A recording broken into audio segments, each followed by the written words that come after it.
Blog Talk Radio.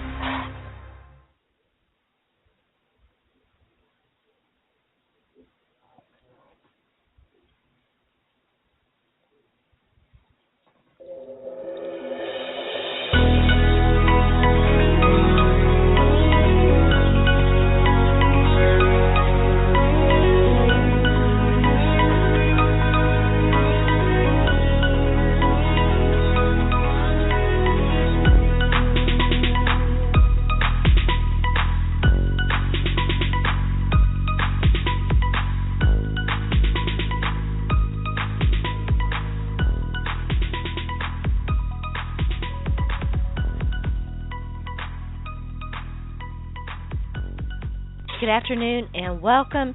You're tuned in and listening to Back Talk with Sharona. I am your host. My name is Sharona. As always, thank you for tuning in. First up on today's show is my sister at NFL Female, one of my sisters at NFL Female, Sonja Greenfield. It's been way too long since Sonja has joined me on this show. When we first started this labor of love, Sonja was a frequent co-host and guest. She took a new job. She is flourishing out there doing radio and podcast appearances. So we sat down Monday night to have a chat about her Detroit Lions, about the NFL playoffs, and then we also started a discussion on diversity in Hollywood, the Oscars So White movement, and we also started a discussion that I have been promising you guys that I was going to bring you, mental health. And we discussed the situation up in Flint, Michigan, all the efforts there to alleviate the lead poisoning situation that they are experiencing. Always such a pleasure to have Sonja on the show. So thankful that we were able to sit down and have that conversation, even though your girl Sharona only got 2 hours worth of sleep over the weekend, covering the NFC Championship game. That was a great experience. And the final word with Sharona. We'll be talking about that experience. Then in my second hour, we'll finish up our chat with Sonja Greenfield with the Oscars So White discussion. And then we're joined by Ben Troupe. Ben is a former NFL player, former Florida Gator, tight end, played the tight end position. We discuss SEC recruiting, SEC football. Signing day is a mere few days away. Then we also talk about the playoffs. And he and I talk about the Oscars So White movement, the lack of diversity in Hollywood, a very interesting situation in England where Josephine's a guy that I'm a big fan of, but very curiously hired to portray Michael Jackson in a movie about his life. You'd think they could have found a black guy to play that. Ben and I talk about that. And then we also turn our attention to the upcoming presidential election. I've been promising you guys we were going to talk about that. And we start our discussion that we're going to continue to have on this show about reparations. So always such a pleasure to have Ben, and that was a great discussion. We'll go ahead and take a very quick break, and then we come back, my chat with Sonja Greenfield. So stay tuned in. You are listening to Back Talk with Sharona. I am your host, and my name is Sharona. All right, welcome back. As promised, I'm joined now by my bae, Sonja Greenfield. I've been missing her. We haven't had her on this podcast lately. When we first started this, she was on a lot, and then she got busy. Mm-hmm. She got an awesome new job, and so I'm just happy and thankful that we were able to make this happen. Now, we were recording this. It's Monday, right, Sonja? We're recording. Yeah, it's Monday. Your girl Sharona is operating on 2 hours sleep. So with that disclaimer, we'll go ahead and dive right into it. I want Sonja, though, to tell everybody once again, because it has been a while, who she is. She is my sister, another one of my sisters at NFL Female. She is my co-host on our Tuesday night webcast, The Zone Blitz. Sonja, just tell everybody just a little bit about you. Okay, I'm Sonja. Like Sharona said, I am her co-host for The Zone Blitz. And Sharona's probably the best thing that's ever happened to me since my husband and my kids, because she's just amazing, absolutely amazing, and I love working with you. I love working with you. Show with you. It's so much fun. I think we have a lot of fun. I think we do. I'm always honored when you come calling and want me to be on the show. And like you said, life happens and we get busy, but I always love coming on the show. So it's a good thing that we're able to record this. It is. Now, you're a pediatric nurse, right? Yes, I'm a pediatric nurse practitioner. I work out of Mott Children's Hospital here in Ann Arbor, and yes, all go blue everything. Yeah. There was an interesting article on Jezebel. Sonja and I are going to talk about that. Here in a little bit, dealing with. Yeah, that was a good one. Yeah, mentally disabled mother and losing her child and all of that. So, wanted to let everybody know that you are a nurse by trade, so you've got a special expertise, and a mom, a special expertise in this area. So I'm really curious to get your thoughts on that. We do production notes. We generally speaking have an idea what we're going to talk about, but we never plan what people are going to say. So exactly. Yeah, and even though we're recording this. Even though we're recording this, it is not, we don't do any staging here on this show. It's all real and spectacular.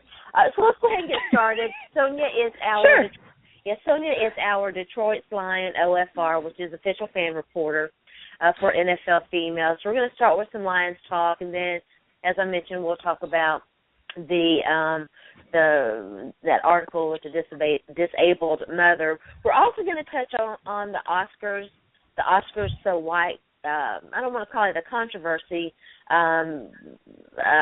revolution. There you go. It might be a better word. We'll talk about what Stacy Dash and Waka Flocka had to say, Janet Hubert, should Chris Rock boycott or not, and then we're going to finish up with a nice little story. We'll circle back around a little bit to the Lions, I suppose, with Ezekiel Ansah and what he did for the Flint community, and we'll talk about that. Now, that is a controversy. That's a real-life controversy. Real-life is there. So let's start with the Lions. Jim Caldwell is safe, I say, for the time being. It looks like it's another year. They've made some other changes. Bob Quinn is the new general manager. Get us updated on that. You had some coaches leave. One, I believe, the running back coach took the offensive coordinator job for the Niners. Yes, he did. And so then we got the Colts, one of the Colts' old running back coaches. So I think that's going to be good. We're making some changes. And like you said, Jim Caldwell is safe for now. And, I do kind of respect what Bob Quinn came in and did. And I think he really, got the feel from the players and just kind of asked around to see what, was going on and where the players' minds were. And everybody was in Jim Caldwell's corner. And I think that's good because if you come in as a new GM and you come in and you just clean house top to bottom, I think that kind of, especially if the guys like the coach like they do with Caldwell, I think if you start, you're going to start off on the wrong foot if you just got rid of him. So I think that helped save his job a little bit. And so I think that's good. I think I kind of respect that decision. It is a good decision. Yeah, it's a good thing to take the temperature of the locker room. But I will say this. Now, even though Bob Quinn seems okay with Jim Caldwell right now, the tendency for general managers, they always want their own guy. So I suspect that he's definitely on a probationary period with Quinn, don't you think? Oh, yeah. I for sure agree with that. And depending on how the draft and free agency goes, if he gets some more talent in the organization and they start off flat like they did this year, I'm pretty sure that they are going to say, thank you, Jim, you were great, but we have to go in another direction. Yeah, we're going to be surprised. Yeah, we're going to talk about draft needs and free agents and the Megatron issue. Megatron, we don't know what he's going to do. We'll talk about his Hall of Fame chances. A little bit of a sneak preview, I suppose. I think he's a lock. Megatron is. I think so too. Yeah, he's a Hall of Famer. We'll discuss that. Are you excited? Let me back up even more. I was going to ask you about new changes. But I want to ask you about Jim Caldwell. Okay. Are you satisfied with him? Do you think he's doing a good job? I think he is doing okay. I don't think he is doing, a stellar job. I think he came around the second half of the season. Obviously, they finished 6-2. Right. So, there's that. And Matt Stafford improved. Matt Stafford definitely shows some improvement. Mm-hmm. He did. And so all those are very good things. You do, though, have to wonder about his decision-making when in the Green Bay game, the Hail Mary, and how he had, nobody in front, none of his players in front, Calvin Johnson. So there's things like that. There's little guffaws like that happen. Yeah. And, do you blame the lack of production in the beginning of the year on Lombardi completely before he got rid of him? I don't know. And that's what kind of makes you nervous. He's also made some good decisions, though. You've got some, and it's pretty interesting. We're going to talk about draft needs and who the Rookie of the Year. The list for Rookie of the Year is pretty stellar, which kind of is a credit to Lombardi. Yeah, and that is good, I think. But then, also at the same time, you just have to wonder what was going on at the beginning of the year. Why couldn't they get it together? Mm-hmm. And there were a couple of questionable calls. You look back at the Seattle game, you look at, again, the Green Bay game in Detroit. You just look at those and you just kind of go, huh. But at the same time, they've got all that talent, and there is no reason for Matthew Stafford to look as bad as he did in that Arizona game. That Arizona game, he looked awful. Talk about somebody getting their lunch money. It's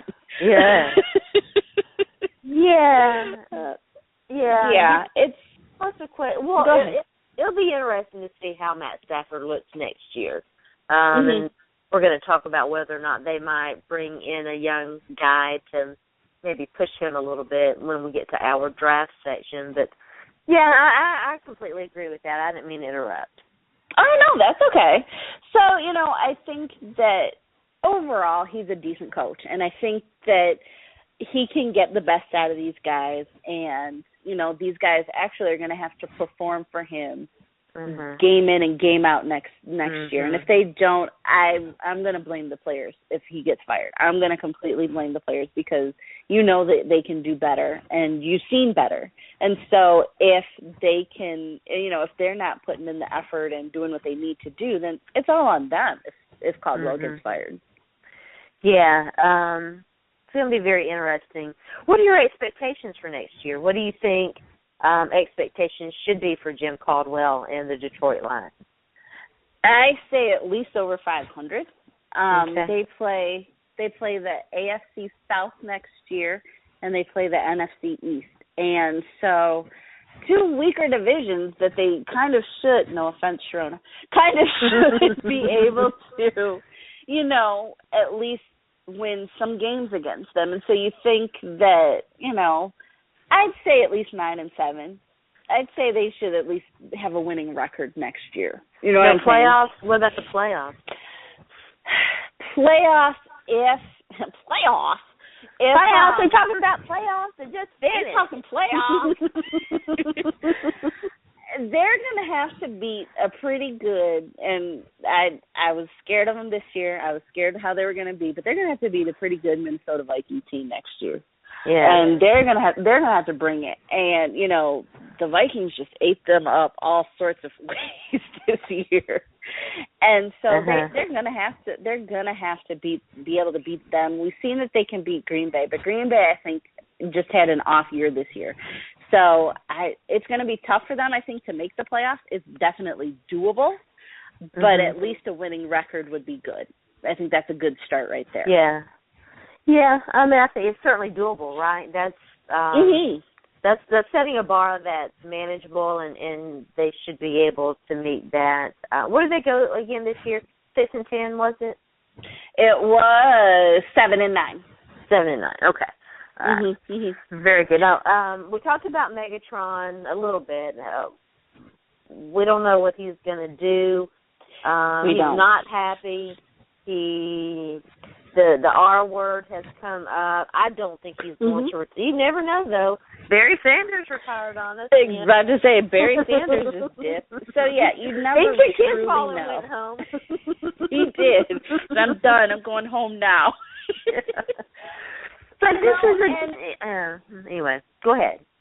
He could retire, and I kind of see where he's coming from. I think that he is injured somehow, some way.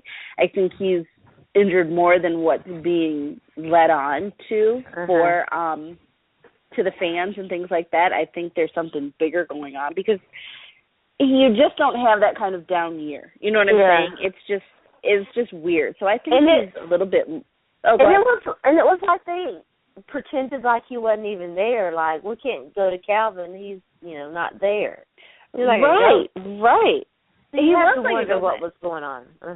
Exactly. So that's why I'm thinking he's a little bit more injured than what he was letting on. And maybe we'll find out some more during this off season, but I don't know. I think he's a little bit more injured. And maybe if, kind of having a quote unquote down year or a year off, maybe that helps get him a little bit more, feeling better. Yeah. And if he is able to rehab and feel better in the off season, he might have a pretty decent season next year, I hope. Yeah. Bless his heart. Matt Stafford is an enigma to me. And he's a gunslinger, very much in the sense of he reminds me in a way, his gunslinging ways, of Brett Favre. Yeah. Which while it's fun to watch, can shorten the lifespan of a wide receiver. And Calvin had to put his body on the line to catch some of Matt Stafford's more, wilder throws and stuff. And, exactly. I and I think you and I have talked about this on the Zone Blitz. I know we've talked about it via text. Listen, you guys, if Sonja and my text messages ever got released, it would be just awful. We're in trouble. Maybe someday we'll punish a buzz. Sharona and Sonja. We should. I think that would be great. Because they are, listen, we're superstars on text. On iMessage, let me tell you.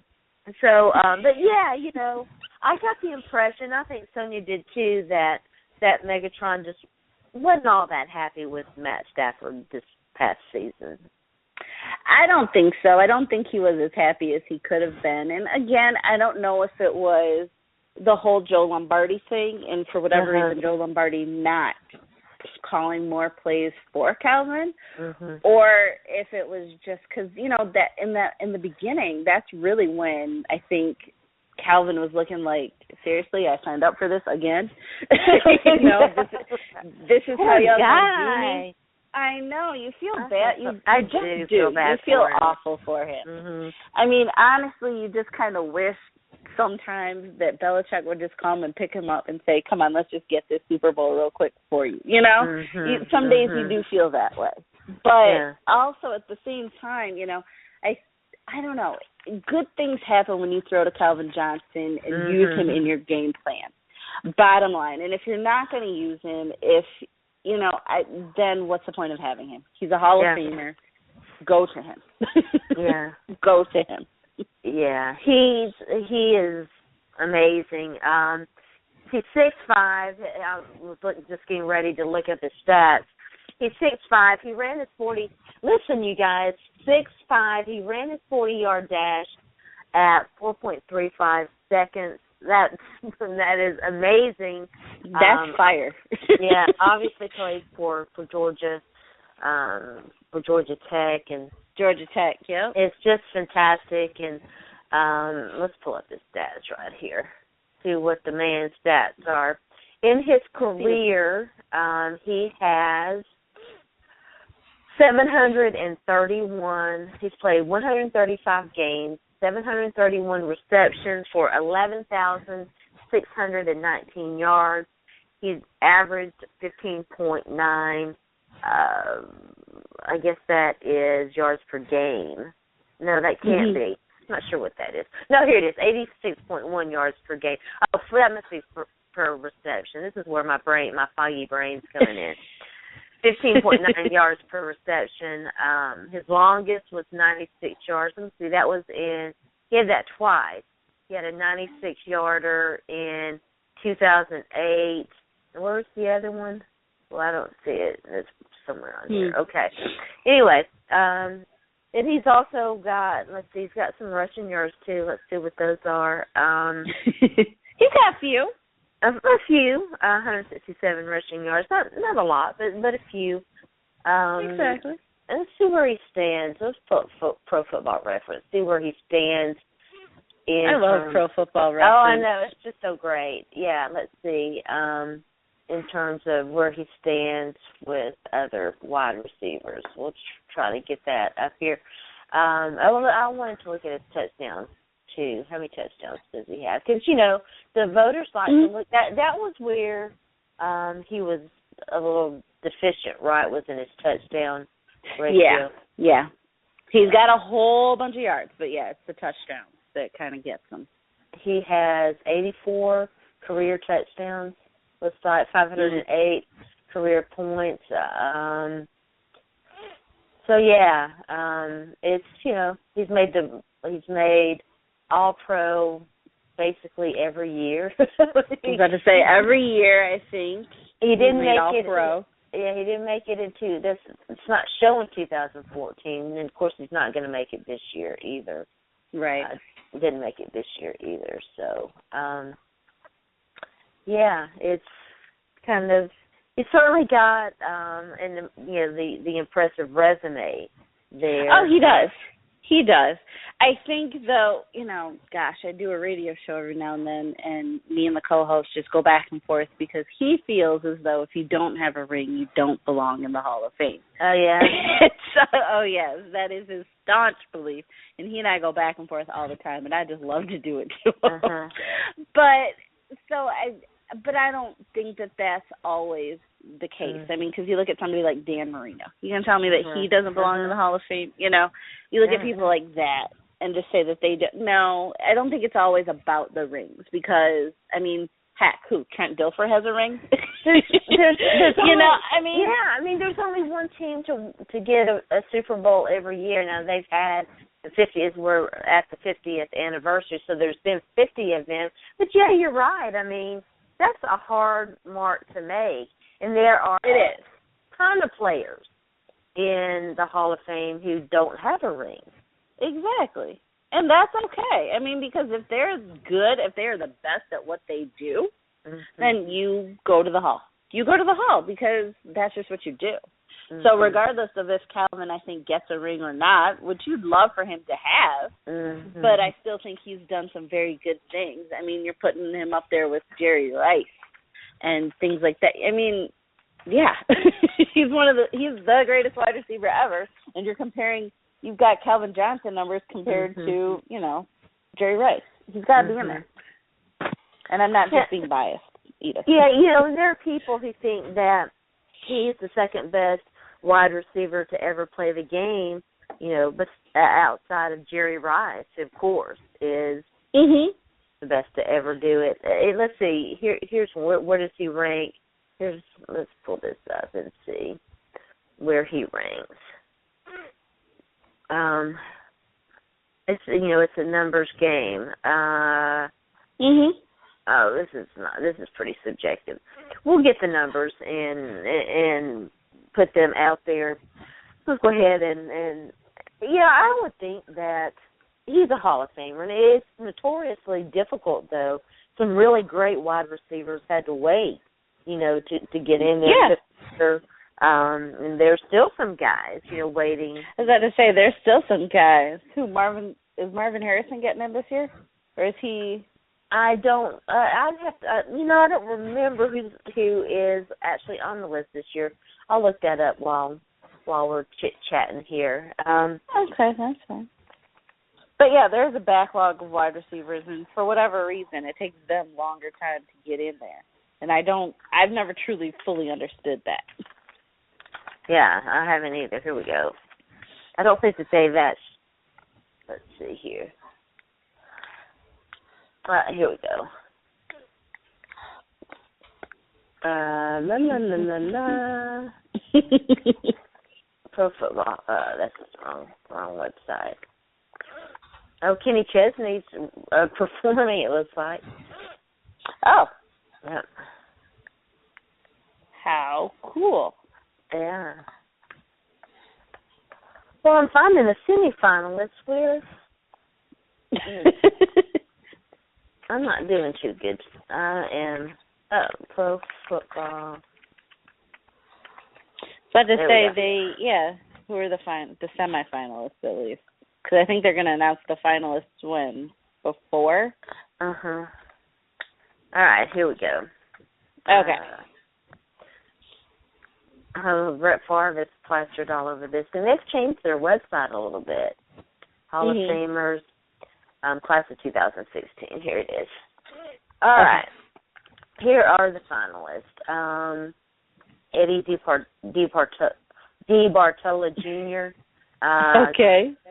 Kenny Stabler and Dick Stanfield. These looks like, let's see, click the image. Okay, I've clicked the image. Morton Anderson, Steve Atwater, Don Coryell, Terrell Davis, Tony Dungy. Oh, yes. Yeah, Alan Seneca, Brett Favre. Yes, here he is, Marvin Harrison. I thought that he was, but I didn't want to say. I thought my exactly. And John Lynch. I appreciate. John Lynch is on here. Oh yes. And the other guy, the other wide receiver is Terrell Owens, who and Kurt Warner is on the list. Yeah. So we got a good list. Yeah. It's a very, very, very good list. Will be fun. Are you going to try to make it this year? I'm going to try. That's our, it's right around the time of our family trip to Hilton Head, so we might detour there first and then head on down to the beach. But we'll see. I had a great time last year. It was so much fun. I know. I'm so sorry I couldn't make it last year. I'm going to try to make it this year for sure. Let's go ahead and talk about now. We don't know what Megatron's going to do. Who are some of the other free agents for the Lions? Let's see. So, big one right now is Haloti Ngata. He would like to stay in Detroit.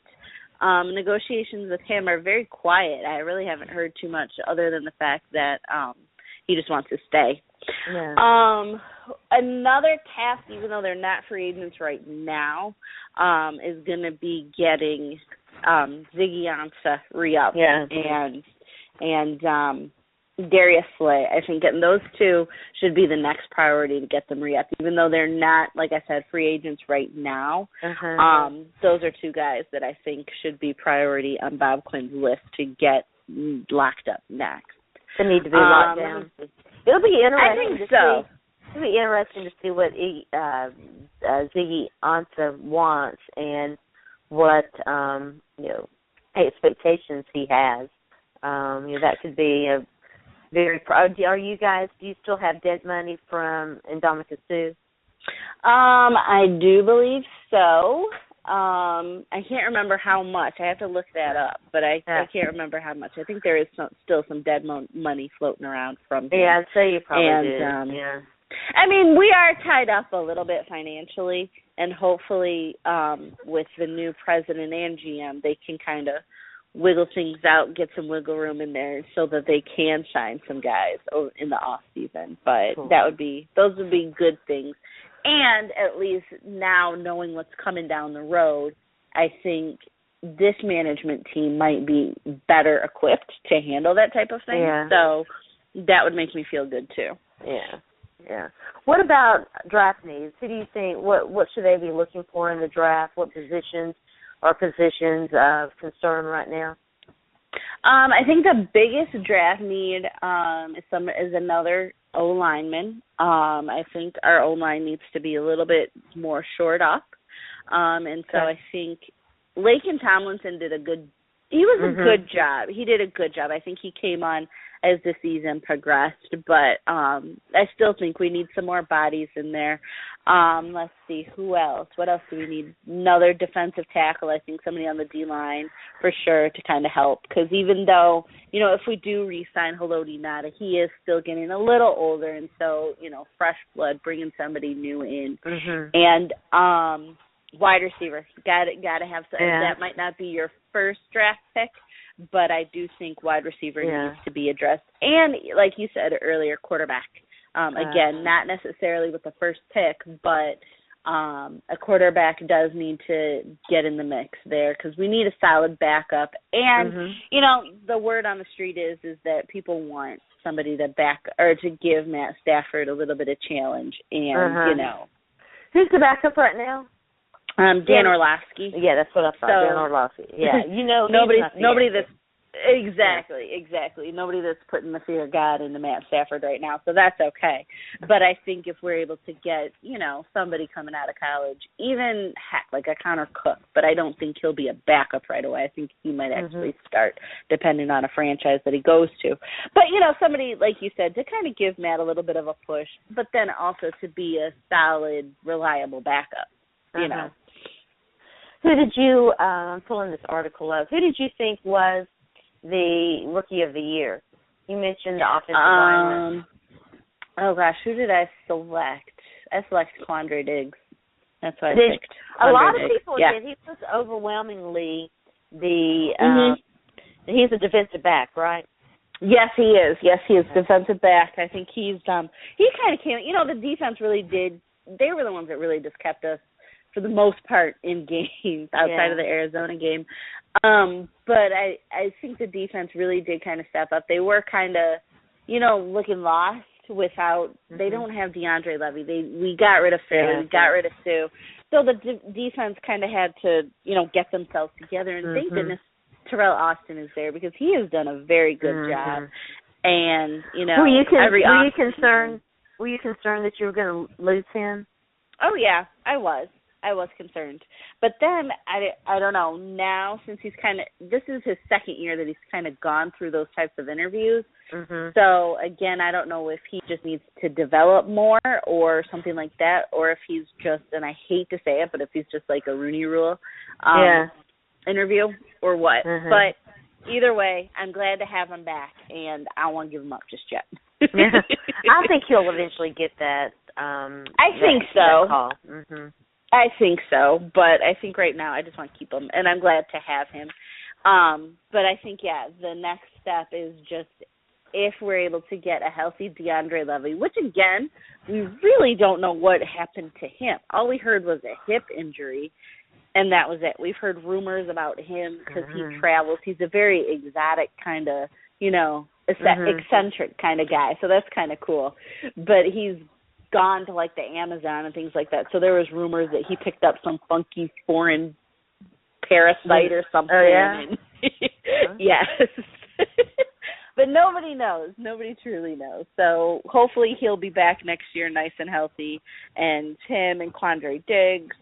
Darius Slay actually, you know, started off a little shaky, was talking some talk, wasn't able to back it up, but towards the end of the season, he came on and did pretty good. Did very well, I think, you know. Aaron Rodgers was like, we're going to test him, throw balls at him. And he did a very good job. He has done a very good job. So, proud of him. Since we already mentioned him, let's go ahead and move Flint up and talk about that and talk about what Ziggy Ansah did for that community, and then we'll turn our attention to playoff Super Bowl and then the Oscars and this other stuff. Sure. Tell the audience what's going on in Flint in terms of the water situation. Okay, so a couple of years ago, there was a money-saving decision made to switch the water in Flint from the Detroit River, getting water from the Detroit River, and they switched it to the Flint River. And the Detroit River was pretty much where everybody gets their water from.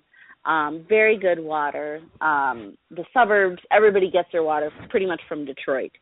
Detroit keeps jacking up their rates because, you know, mismanagement, whatever, what have you. That's how they're making their extra money. So Flint was like, you know what, we're just going to use our own water, save money. So they tapped into the Flint water supply, and that actually ended up being contaminated with lead. And so lead, for those who don't know, and that's fine, especially in kids, it can be a very debilitating element in your system. It can cause mental retardation, developmental delays, bone injury, just things like that. Lots of long-term consequences. And so actually a pediatrician, Dr. Mona Hanna Atisha, who actually I worked with when she was a resident at Children's Hospital, Michigan, who was a really good doctor. I really, really liked her. She blew the whistle. She was like, look, Flint, you're not poisoning these children anymore. And so she blew the whistle and good for her. Got everybody, good, very good for her. Got everybody, and she's a mom too, so she knows, And lead is one thing that they do routinely check for, and depending on the population in the area where you live, especially if there's like a lot of old houses, because that's where a lot of kids get the lead, is from paint chips, and the old paint used to have lead in it. So depending on what area you live in, your child is routinely checked for lead at usually when they turn a year. And so anything that's over, any lead level that's over 10 is something that needs to be looked at. So they clean the house out, they get everything in order so that your child's lead level can come back down and, you're fine. But all of these children were getting poisoned. And, I mean, adults, too, because lead isn't good for anybody. So, everybody, the water's contaminated. And so now, thank goodness, Ziggy Ansah, Justin, what's the running back from Baltimore? Justin Forsett. Yep, Justin Forsett, P. Diddy, Cher, Thomas Rawls from Seattle, actually the Water Boys, Chris Long and his brother. Everybody now is chipping in. My kid's school was donating, so we sent some water there. So everybody now is just sending water to Flint so that they can have water to drink, to bathe, and to cook with. I mean, because it's everywhere, and you don't realize how much you use water, and things like that, and just how ask California. Exactly. So Ziggy Ansah gave water. Tons of people are just donating just money and fresh water and water filters. That's another thing. Water filters are good just to filter all that crap out of there. So is there not any way to fix that, to fix the water, during the testing and decontamination process to remove the lead? That's a good question. I'm not 100% sure what they're doing. I think they finally went back to Detroit Water and and also I think it was an infrastructure as well. I gotcha. The pipes and things like that. I think that there's going to need to be a huge overhaul of the Flint water system. Yeah. So I think that's part of it as well. So it's a whole cluster, you know what. Yeah, it is. It sounds like it. It is. Well, good for all of them for doing all of that, and shame on Flint for thinking they could get away with it. I mean, surely they knew, and did it anyway. Exactly, and so that's also another thing that's come up. Michael Moore, the film maker, he's from Flint, and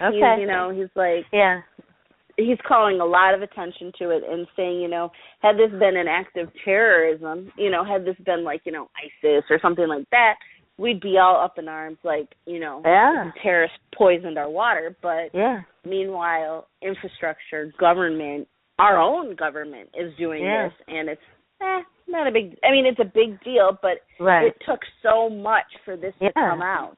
Wow. And for, so then they're going to start with congressional hearings and things of that nature to find out, who knew what, when, and why wasn't anything stopped. So they could be faced with a lawsuit down the road if there's not already one, in the works. Oh, for sure, especially, just for that, I think. And then also, what about the long-term effects on these children? They're going to potentially have, school issues all their life, physical really sad. issues. It is. It's very sad. It's morally reprehensible that they would do something like that. It really is. Exactly. Anyway. So, yeah, let's talk about some happy stuff. Playoffs. Yes, let's talk happy. Depending on, which team you root for, I suppose. It was a great weekend for football. It was. The AFC championship game, Patriots, Broncos, possibly the last time we'll see Peyton Manning-led team compete against a Tom Brady-led team. Did you get a chance to watch that one? I watched some of it. I think I watched most of it on Twitter, and then I think towards that's the always end of the best place. It is. Twitter, I'm telling you what, Twitter has the best analysis, like, right then and there. I love it. It's the best. It's so cool.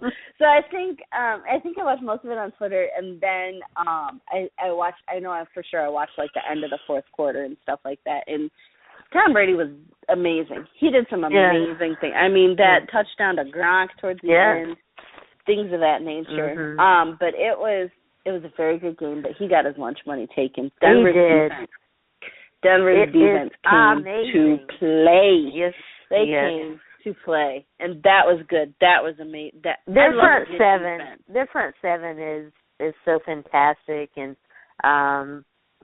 Von Miller, DeMarcus Ware, they are just such a great tandem there. Malik Jackson, former Tennessee guy, and who's the other guy? He's got the tattoos, and Wolf. Yes. They were good. It was a very good game.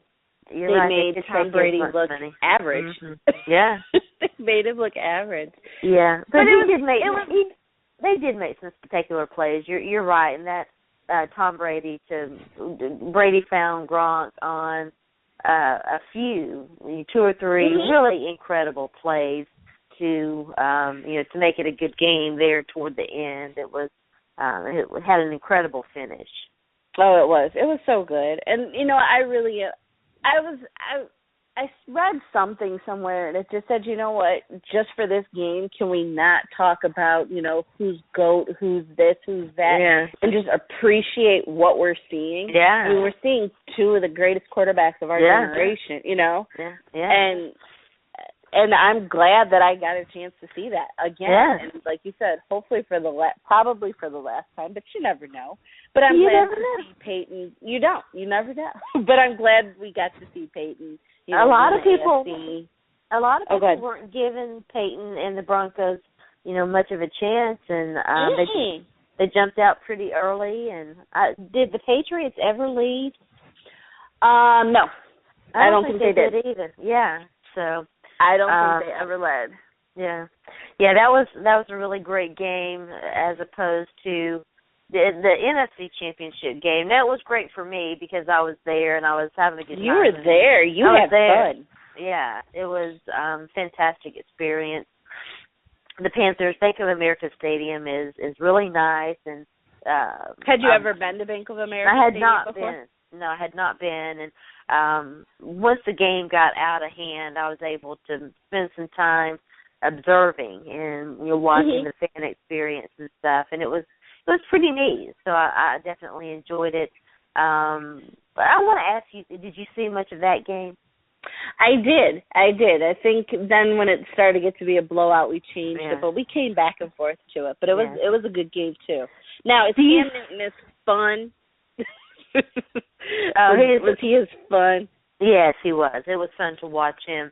I want to ask you this. Sure. It was hard for me to say this, but I felt like Carson Palmer, and I know that the team didn't help him enough. I completely agree with Uncle Bruce Arians there. But I thought that Carson Palmer had a dreadful performance and was in large part responsible for why they didn't win. I will agree. Yeah, and I think I like him, You do like him, but I think he had an awful performance. I think, was the Carolina defense that good? or was he just that bad? You know what I'm saying? Mm-hmm. I think it's a little bit of both, but I think that the Carolina defense just kind of took advantage of it. Carson got deer in headlights and just couldn't overcome it. Yeah. Yeah, it was. It was not good. All the turnovers. He had 2 lost fumbles. Patrick Peterson left a punt for another lost fumble. And then he threw 4 interceptions. I lost count. It was a turnover fest. I was about to say, it was 5 turnovers for him. Yeah. Wow.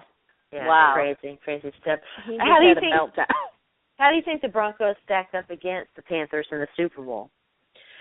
I've been thinking about that, and I flashed back to Super Bowl 48 when they met, obviously, Seattle and their defense. Yeah.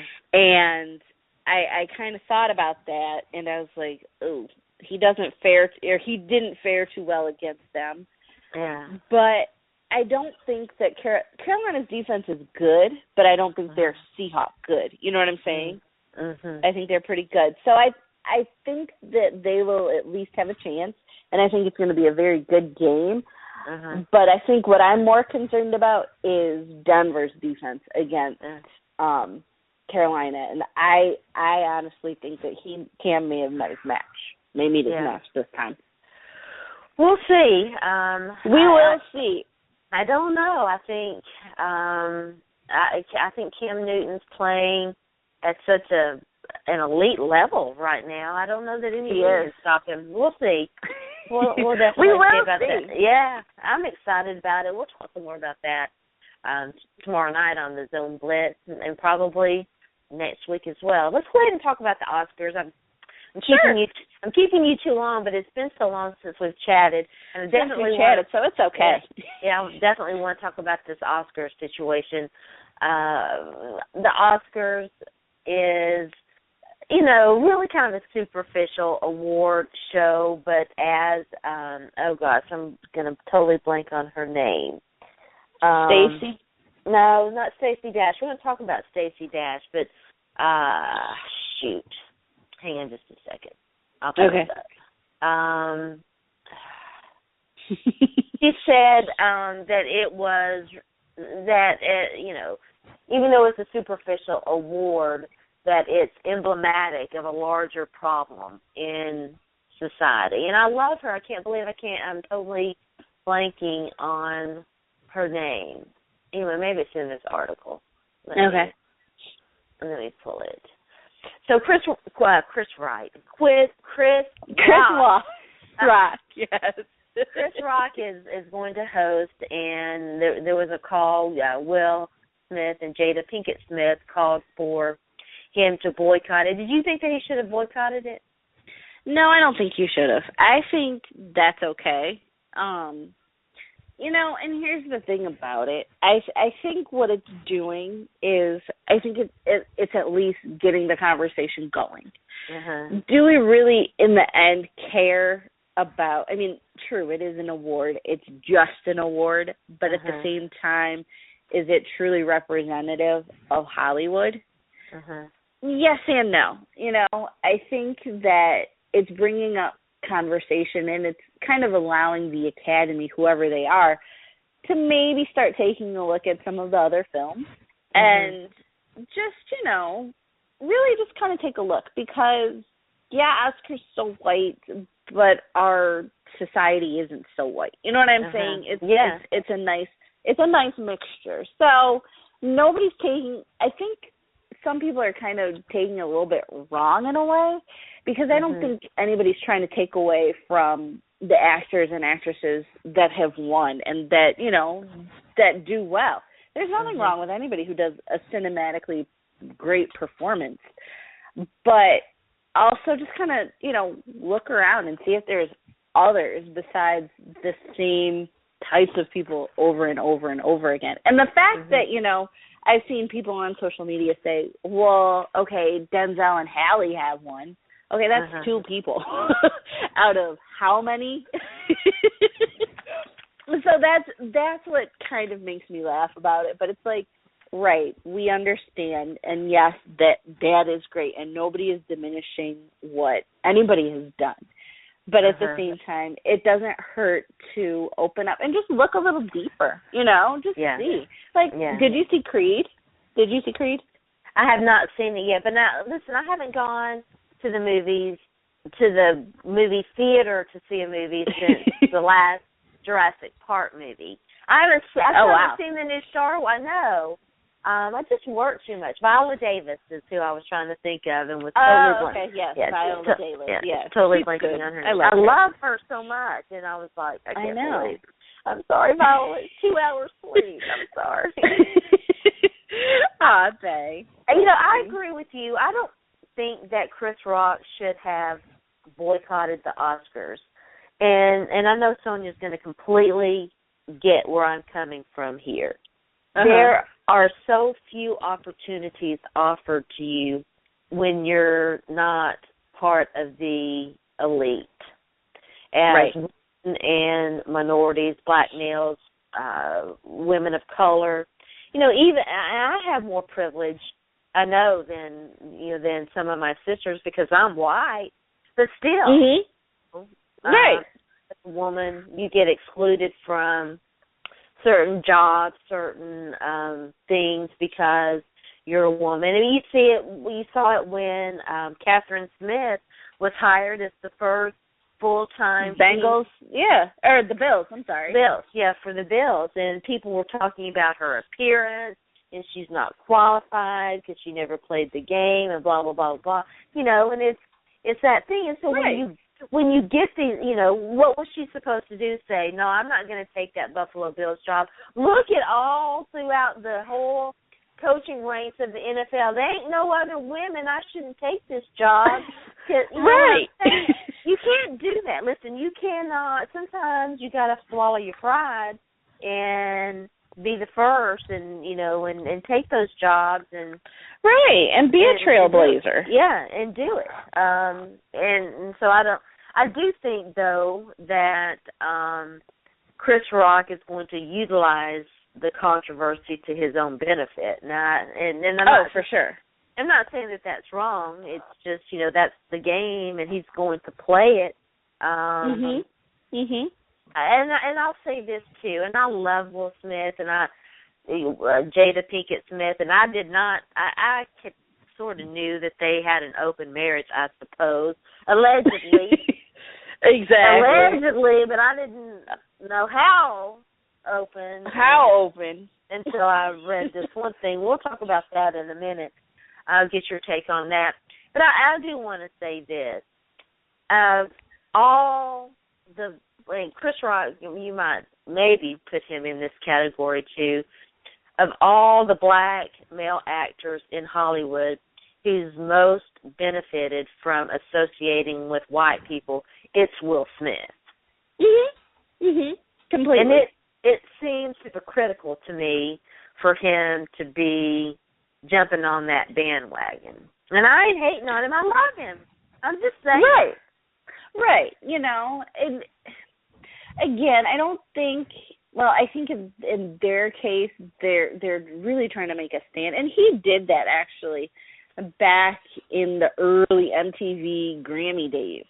He boycotted again the Grammys because they weren't airing rap albums or whatever, and they were not airing that. So he's kind of no stranger to that type of controversy. So in a way, I kind of see where he's coming from. But at the same time, I think using your platform to kind of speak out and say, I think that that's kind of a good idea. And just, when you're on the red carpet, just talking, So I think it's good. And honestly, are the Oscars going to miss them? Probably not. You know what I'm saying? They're just... Well, we know concussion ain't going to win no awards, right? No, not at all. Well, this is a great way to segue into. So, what did you? I didn't know. I guess I watched Fresh Prince a little bit. I didn't watch it a lot. I don't watch a lot of TV. Okay, I'm not a person. I don't have cable in my bedroom. I Netflix and chill a lot. And Sonja knows nothing wrong with it. I'm a huge I get some free time, which ain't a whole lot. I'm hitting the gaming, you know. That's right. So I was not aware that there was really any major beef that accumulated during that show until a couple weeks ago. Auntie Viv has some rather harsh words. Shut us up here. Tell us all about that. So back when Fresh Prince of Bel-Air was out and about, and I watched that show pretty religiously. And it was a good show. I loved it. Yeah. It was a great show. I loved it. I think it talked a lot about a lot of issues. So I liked that. And it was just funny. Will is a funny guy. I like him. But midway through the show, Aunt Viv changed. And so there was a new Aunt Viv. And so old Aunt Viv, come to find out, and I'm sure if anybody has clicked on any of those BuzzFeed articles or those random articles that pop up in the middle of your Facebook feed or something, you might have found out. Yeah. But Aunt Viv and Will Smith did not get along. Janet Apparently Hubert and Will Smith did not get along. I think she ended up wanting more money and kind of alluded to this in a rant that she just went on a couple weeks ago. She wanted more money and kind of wanted Will Smith to, you know, kind of lead that charge for getting the cast members more money. But apparently that didn't go down, and she did not like that, and she didn't like the treatment that Will was getting. So she left the show. And they were on bad terms. And, you know, one thinks that time heals all wounds, but apparently not. She's been nursing. Listen, she's been nursing that wound for a long time. Yes, sir. And she just let him have it. She went on a rant last week or the week before in response to Jada's Oscar So White. And man alive, she let them have it. She did. She did. Certainly did. And okay, there was bitter. There was bitter in her heart. You could hear it. You could just feel it. It just oozed. Some of her points were on point, but she was being bitter. Yes. Some of her points were good. It was a little petty.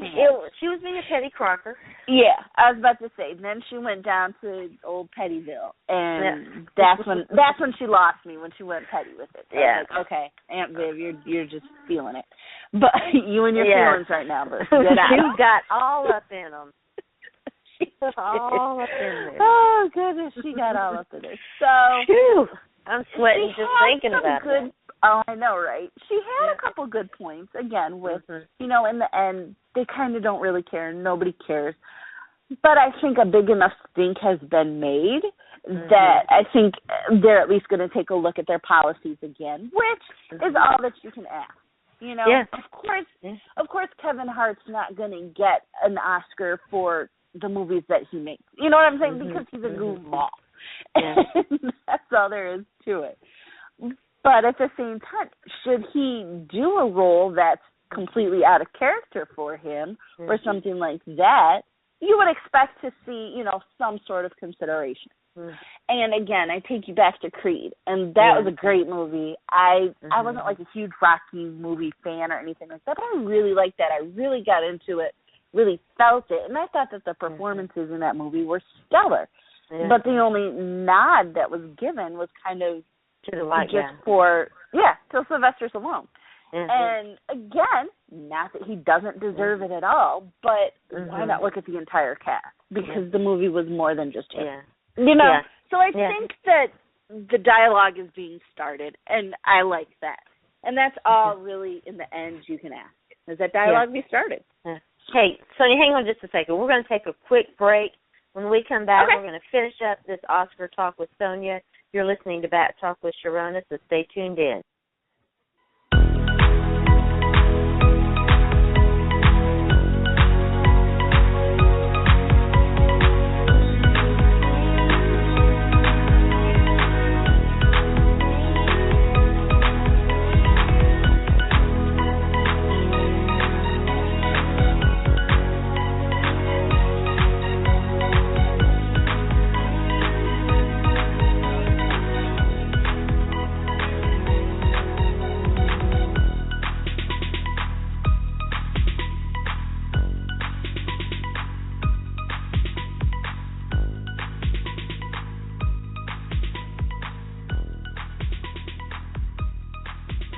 All right, that was part one of my interview with Sonja Greenfield. Up next, the conclusion of that interview. Sonja Greenfield, one of my sisters at NFL Female, also a writer for Pro Football Central. We talk about the Oscars So White movement, Stacy Dash, and more, so stay tuned in. You're listening to Back Talk with Sharona. All right, so we're back, and we're going to finish up this, because I did want to talk to Sonja about Stacy Dash. We cannot get out of here without Sonja and I talk. And listen, and I said this on the show last week. I think you got to listen to what Stacy Dash had to say, because as inartfully and incompletely and messily as she did this, I think that there's a legitimate point in it. So Stacy Dash came out and said that that as a country we had to decide if we were going to be segregated or integrated, and if we're going to be integrated, then we can't have all white this and all black that. And she went on to say that we needed to do away with BET and the Essence Awards and some other exclusively black things. Well, the problem with that, of course, is that the problem is the problem, and the problem is that the Oscars are so white because of white privilege, and you can't. It's putting the horse before the cart. The cart. Exactly. Well, I got that so reversed. But you know what I'm saying, right, Sonja? Right. I see exactly what you're saying. I know what you're saying. So I guess, and I think my question is, and I would pose this to you, Sonja, are we ever going to get there? Are we ever going to get to a point in this country where we do that, where the Oscars aren't so white, where we don't have to have spaces for the marginalized and the disenfranchised? I think that's the question to ask. That's a very good question, and as of now, I don't see that happening anytime soon. I don't either. I really don't, and I think it's just more so, would we love it if, equal consideration was had for movies and, songs and actresses and things like that? We would. But at the same time, that's why they have things like BET, so that we, in NAACP Image Awards and things like that, so that African Americans, marginalized individuals, can feel, can say that, yes, we recognize you and we see that you're doing stuff. And that's why we have institutions and things like that, because honestly, black people need to feel, and gosh, people are going to come at me because, we don't need to feel. No, but that's why we have these things, so that we can recognize our own. We need to feel special. I mean, there's nothing wrong you need to feel special. And there isn't anything wrong with that. And I think that should the Oscars be more inclusive, should Grammys be more inclusive, whatever, then I think you can start to do away with things like that. You know what I'm saying? I think you can. But right now, and with the mentality being the way it is, the greater mentality of people saying, well, okay, you have Denzel, so that's good enough for you guys. Or, well, all the players in the NBA are black and you don't see white people getting, as long as you have that type of mentality, things like a BET, things like The Wiz, et cetera, are going to have to happen. It's just going to have to be that way. It just seems, maybe it's a pipe dream. I wonder if this country is ever going to be colorblind. I don't know that because we still play, and I think Sonja and I have talked about this. It still goes on within the black culture with the whole light, dark skin thing. We still play as a society. We still place a lot of emphasis on skin color. We do, and it's not going away anytime soon. And I hate, because I really try not to get into the politics too much. But as long as you have people like Donald Trump, it ain't going away anytime soon. Yeah, Donald Trump is horrifying. He is very symptomatic of a poison within this country that, much like Flint, I don't know if we're ever going to be able to fix it, you know? Right.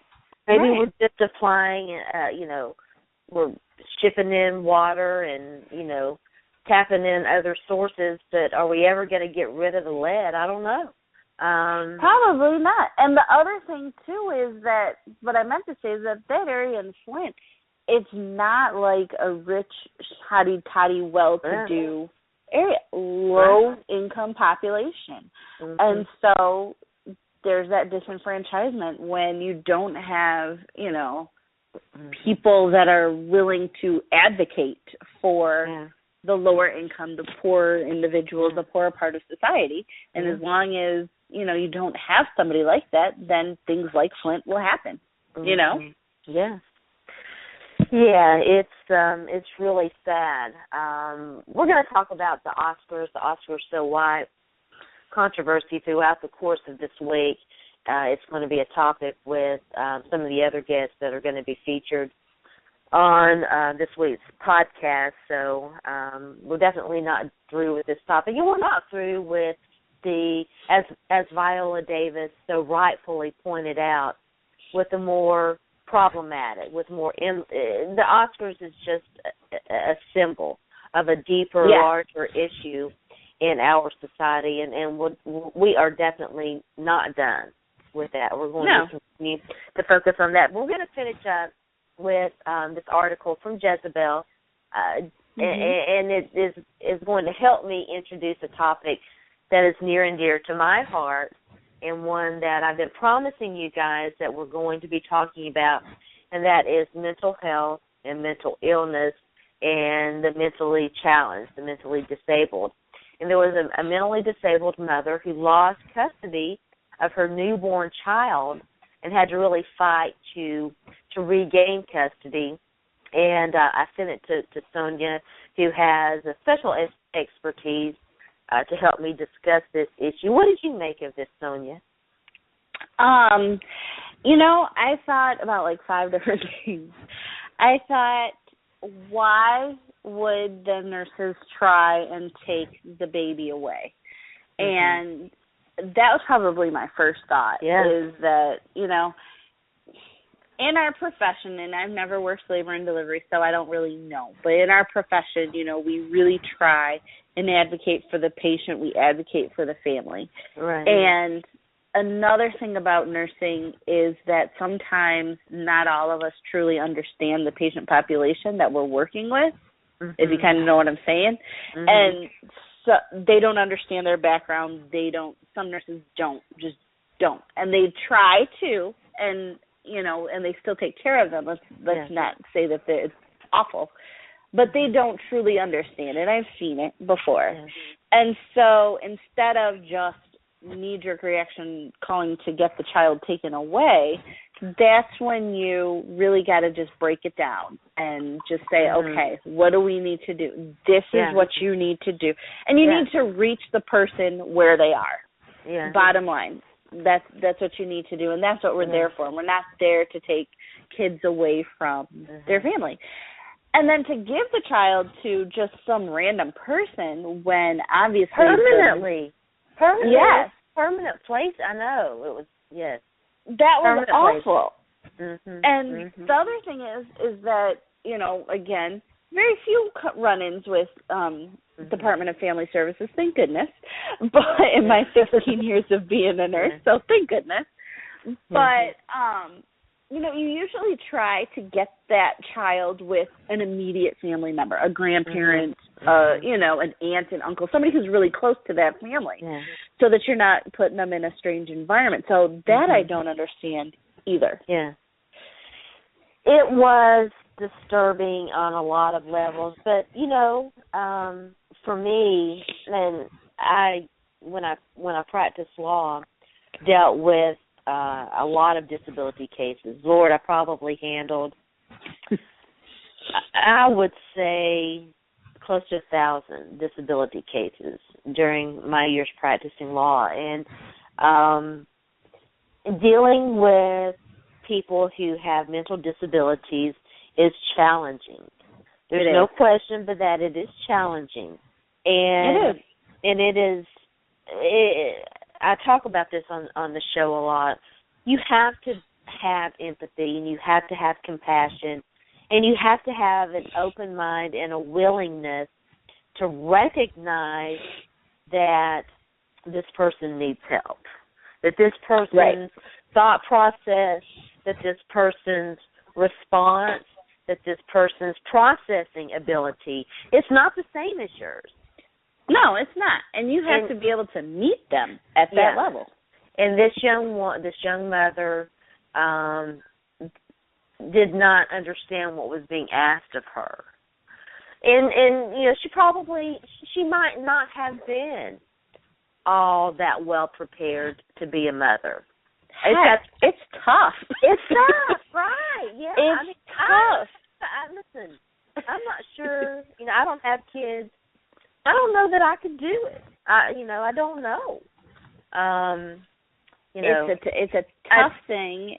I do know this, and I am going to say this. I mentioned that in the final word. I'm going to be talking about my trip to North Carolina, to Charlotte, and the fan experience and all of that. And I definitely have some thoughts on what I would do as a mother in terms of some things. But, you know, but on the flip side, these DHS employees are overworked. They're not prepared. Mm-hmm.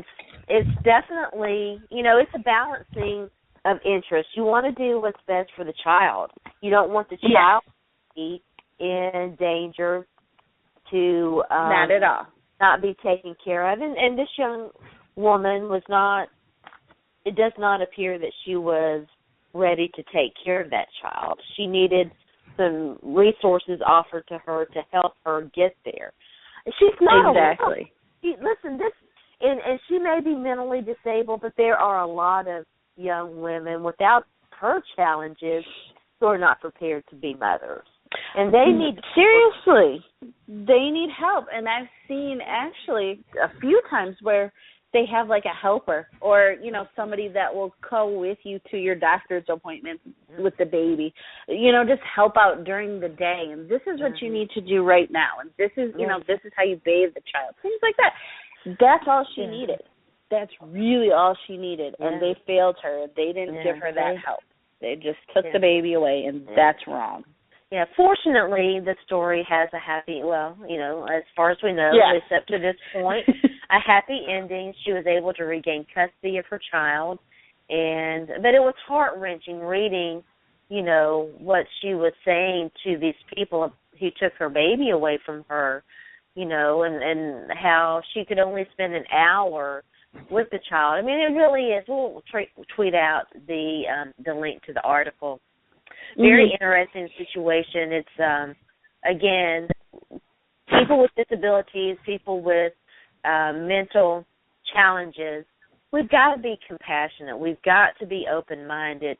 We have to understand that we might all have differences, but deep down underneath, we all have the same wants. We all have the same dreams. Exactly. Same desires. We really are more alike. If you focus on how more alike we are rather than our differences, I think that you'll find that you can find that compassion. You can find that empathy. You know, you can reach out to that person and you try to understand them a little bit better. Exactly. Yeah. Exactly. Sonia, I kept you way too long, but I really appreciate it. Again, I have enjoyed chatting with you. It's always, listen, I could talk to Sonia for literally days on end. Days on end. Tell everybody out there where they can find you on social media and find your writing, and give a big plug to our great show on Tuesday night. Oh, yes. So you can find me on Twitter at mom, 2, 3, RN. You can find me talking about Lions, Michigan football, well, Michigan anything, and just anything, any and everything. So just hit me up. I love it. She's a great follow on Twitter. Thank you. On Tuesdays, you can find me and Sharona on the Zone Blitz, where we talk NFL football with our NFL female sisters, and we just have a good old time. So you can find me there. I write for NFL Female, though it's kind of slapped recently, but that's okay. Also writing for Pro Football Central, and I write for the Lions there, too. So you can find me there. All right. Well, thanks again for joining me. Have a very, very, very great night. Thank you for having me. All right. Okay. Good night. Night-night. Night.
That was my interview with Sonja Greenfield, one of my sisters at NFL Female, also a writer for Pro Football Central. Sonja is not only a great sports mind, but also a wonderful person as well. It's always a pleasure to have her on this show. Ben Troupe is up next, but first I want to share some of my thoughts on that interview and some of the topics that we are discussing today. What's going on in Flint is what happened in Flint is absolutely terrible. You need to exercise your right to vote. It is so important. As I've been mentioning, as I've been talking about, we're going to definitely be turning our attention to the upcoming presidential elections, and Ben and I will have a discussion about Bernie Sanders and reparations. There's nothing more fundamental to being a citizen of the United States than exercising your right to vote, if not protest. Protesting is also one of our more fundamental rights. We talk about that a lot on this show. This is a great country, but there are many, many things that are going on that do not need to be going on, and we're committed to bringing light to those situations and to raising awareness and talking about things that make people uncomfortable.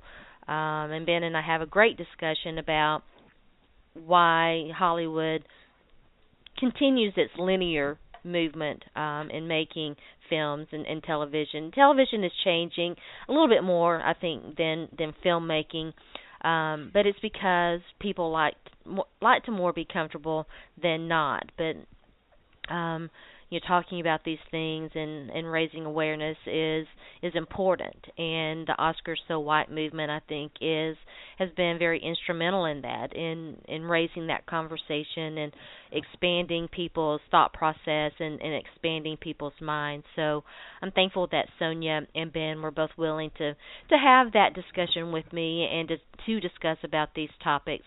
In the final word with Sharona, I'm going to talk about the opportunity that I had to travel to Charlotte over the weekend and cover the NFC Championship game, the atmosphere at Bank of America Stadium in Charlotte for home field stadium for the Carolina Panthers, and some of my observations and things of that nature. So stay tuned in for that. I might have some other thoughts as well. So we'll take another quick break, and then when we come back, my chat with Ben Troupe, we start talking SEC football. Signing day is a mere few days away, and then move into the NFL playoffs, as I mentioned before, and we touch upon the Oscars So White movement, the Oscars So White discussion, and then we finish up with what is just going to be the first of several shows focusing on the upcoming presidential elections. Bernie Sanders under fire for his opposition to reparations, and Ben and I have a great discussion about that, and I'll have some thoughts on reparations, and I'm still thinking about that topic, but I'll have some more thoughts on it in the final word with Sharona. So stay tuned in. You are listening to Bat Talk with Sharona.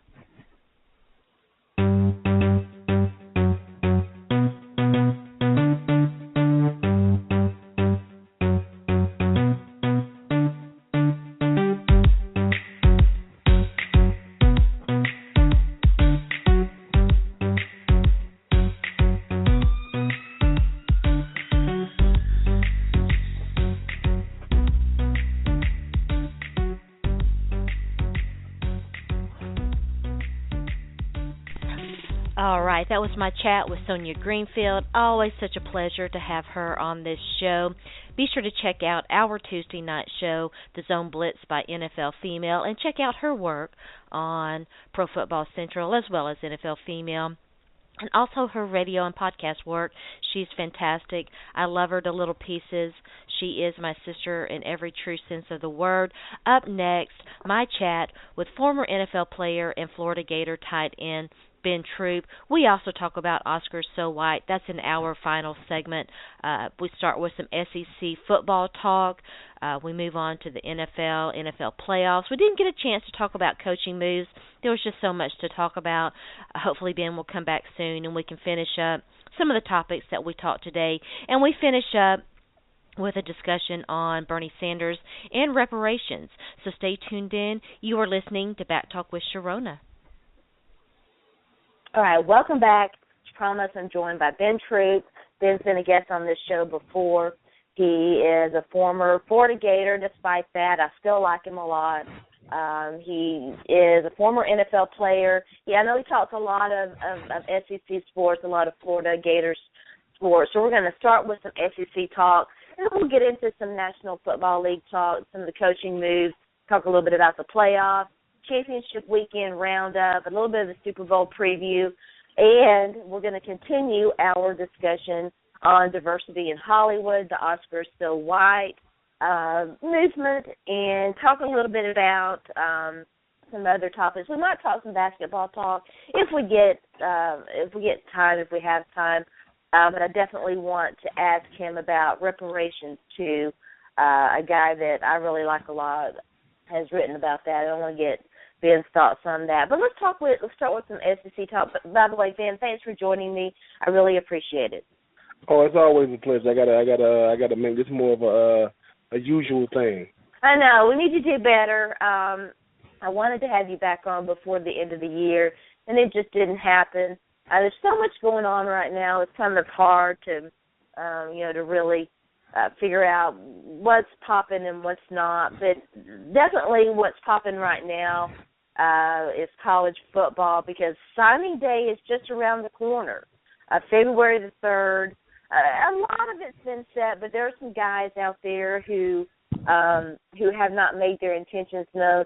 Who are some of the big names that people are watching right now? And then we'll talk about some of the individual signing classes.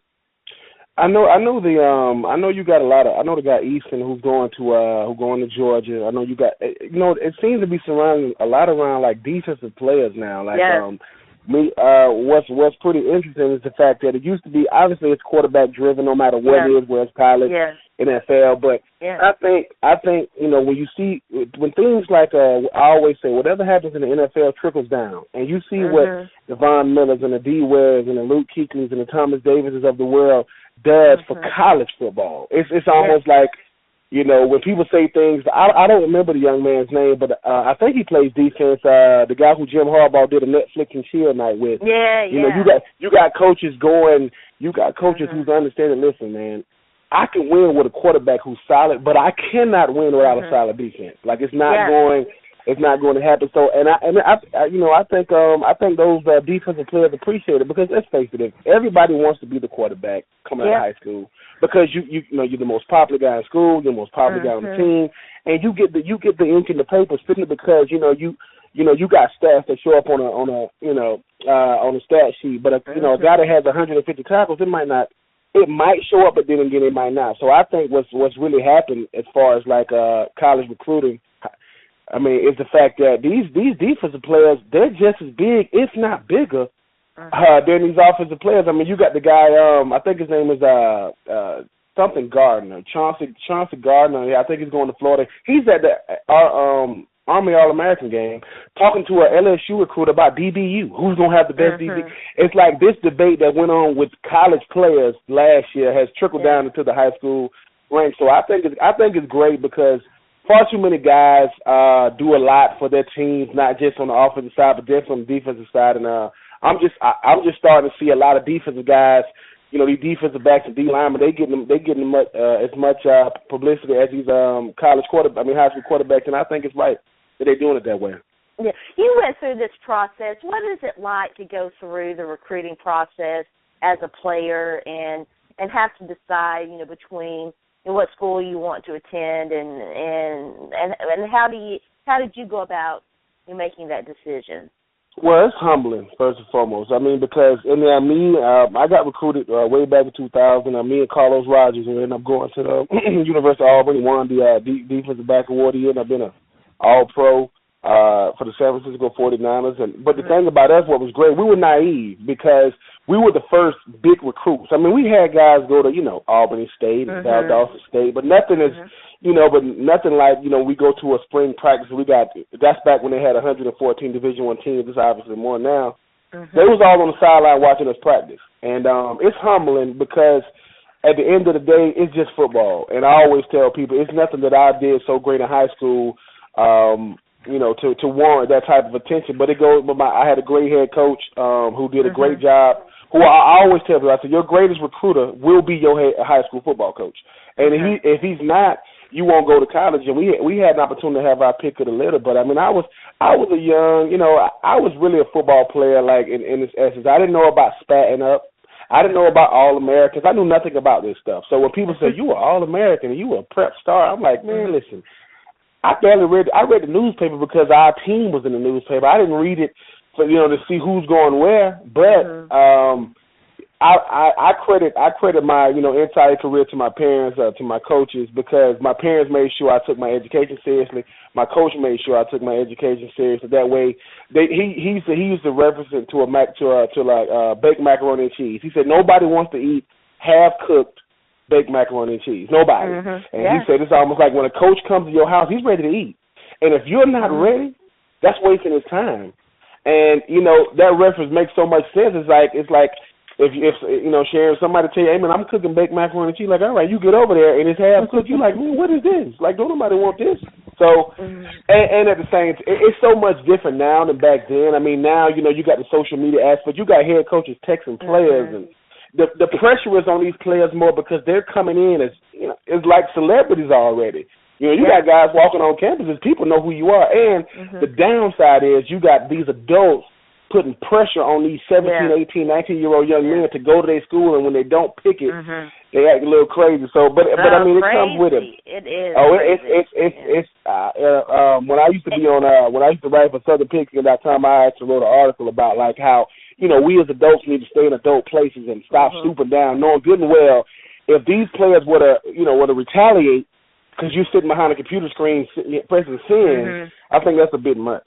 Yeah, the advent of social media has changed the game in a lot of good ways. Ben and I have talked about how it's helped change social protests and the protest movement, but it does have a downside, and you definitely see that in recruiting.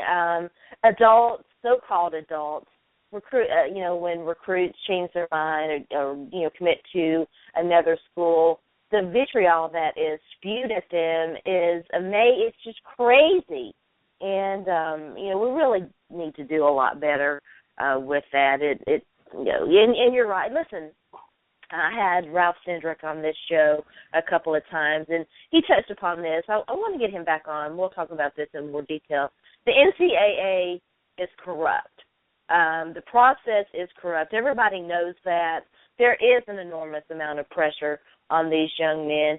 Because, despite what we pretend, student athletes, whatever, they're not student athletes. They're there to engage in a business that makes a ton of money, not just for these individual schools, but for the NCAA in general. Yeah, one thing about the NCAA that people don't give them enough credit to is, one thing about the NCAA, when they did their first overall, when they was planning on how they're going to make money, they sat down with billionaires, in my opinion.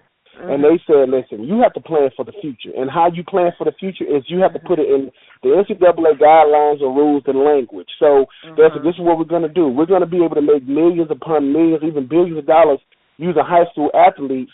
And what we're going to do is we're going to give them a scholarship. And whenever they try to demand money outside of scholarship, we're going to say you're an amateur. It falls under the word amateurism. And the thing about that is, it's funny that an amateur can be we're the number one revenue generator for these colleges and institutions, and our head coaches make millions of dollars and get $100,000 bonuses, and we get tuition, room and board, and food. And it's almost it's a level of disrespect because a head coach can decide to go to another school and they still have to pay him the rest of his contract.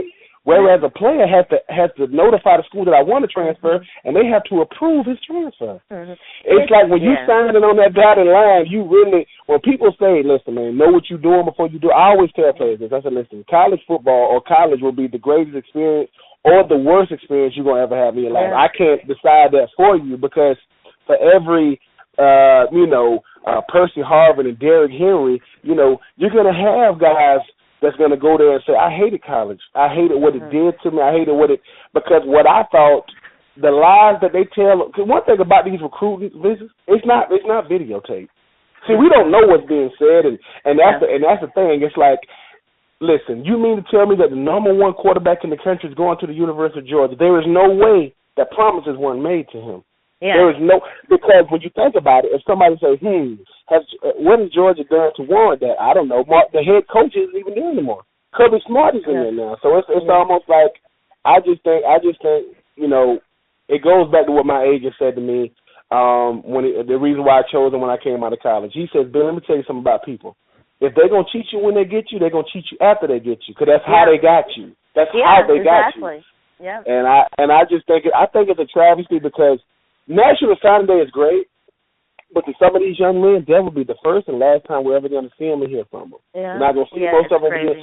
And it's sad that they're going to go on location and, somewhere in, Montana to a young guy who's going to sign the UCLA, and you're never going to see him again. Yeah. And, it's like he's saying himself, man, I went from a somebody to a nobody because what they told me to get me here is not the same. Because it's like the movie The Program when Omar Epps get on campus. Yeah. He said, man, what happened to all the cheerleaders? He said, oh man, he said, I would lie to you, but you just a measly little freshman. We got you now. It's like like that stuff is just to get you here. But I said, Sharon, I mean, I want to write a book one day. I don't know what I'm going to call it, but I think high school athletes really need to know how to pick a college because I don't think they know how to do it. I think they're doing it because if I live in Tennessee and I grew up loving the Tennessee Vols. I might pick that school, not realizing that. Well, I played with oh man, I can't even Troy Fleming. Troy Fleming was the number one running back in the country. It was only one person rushed for more yards than him. He had to play fullback. Yeah. Tennessee Titans. Yeah. Exactly. So, and he even had to play fullback once he got to the Vols because they already had Travis Henry. They already had Jamal Lewis. So I just think that these players are being manipulated because these coaches know I hold your future in my hand because I provide you playing time. I provide you, media attention and popularity. So you can either come here and fall in line or you can go to a smaller school and hope you make it. So I just think the players are at a disadvantage. Yeah. We spend a lot of time talking about Troy Fleming and what happened, what was going on with the Titans. We might actually, were you on? Well, I'll have to look that up. Anyway, let's go ahead and talk about the SEC signing classes. Florida, right now, for rivals, Florida has the number 3 signing class, number 3 2016 signing class. What guys do you like from that class for Florida? I mean, obviously, I like Franks. I like our quarterback. I even though he's not a part of the class, I like the young man transferring from Purdue. I think he's the front runner to be the quarterback next year. I like our I like the young man Gardner. I like the DB. You know, we got. I think bigger than that, I like the fact that McElwain is really utilizing his strength. I think that people underestimated. I think people underestimated how great of a recruiter he was. He's like, listen, man. One reason why you get to be a head coach at Alabama, you got to have a recruiting credibility. You're not going to get a head coach, and so what happens was, I think McElwain is showing the world, listen, if I know I was able to have a good season in a rebuilding year, but I'm going to show you why I was hired. I won without guys I've never seen before. I walked on campus, and these guys are already here. So what I like about our class is, he's taking the approach of having more than what you need. You're only getting 25 scholarships. He's going to have well over that as far as guys. He got guys enrolling early, and it's sad for some of the guys that's there already on Florida because they're probably not going to be there if the guys are enrolling early. So, and I just like the fact that he's. I think we need more offensive linemen. I think it showed last year that you can never have enough good offensive linemen because you need offensive linemen like you need defensive backs. I mean, you just do. They need to be interchangeable. But the fact that we got the number 3 class and we even competing with an Ohio State, with an Alabama, we got a better right now. We got a better signing class than Georgia. Or I think that speaks volumes because McElwain is letting people know, look. I'm here for the long haul, man. I'm not playing around. I know to be able to beat Alabama, you got to be able to get great players. Because if not, you're gonna be you're gonna go to an SEC championship game. You're just not gonna win it. There's not a lot of difference between the top 8, top 7. I'll go ahead and give the rundown. This is all per rivals. LSU with the number 1 recruiting class in the SEC. We're just talking SEC. Ben mentioned Ohio State. They have the top recruiting class in the nation. We're just focusing on SEC. Mississippi is second. Ben and I could have a great chat about. There's a lot of talk about Ole Miss. We'll not get into that, but a lot of people are suspicious. Florida, number 3. Alabama, of course, always recruits well, number 4. Texas A&M, number 5. I had Coach Daniel Sehorn on the show a few weeks ago. We were talking about the Kyler Murray situation with Texas A&M. They still right now holding at number 5. Auburn, number 6. Georgia, number 7. And my school, Tennessee, number 8. And then the top 10, rounding out the top 10, Kentucky at 9, Arkansas at 6. We'll go ahead and go on down.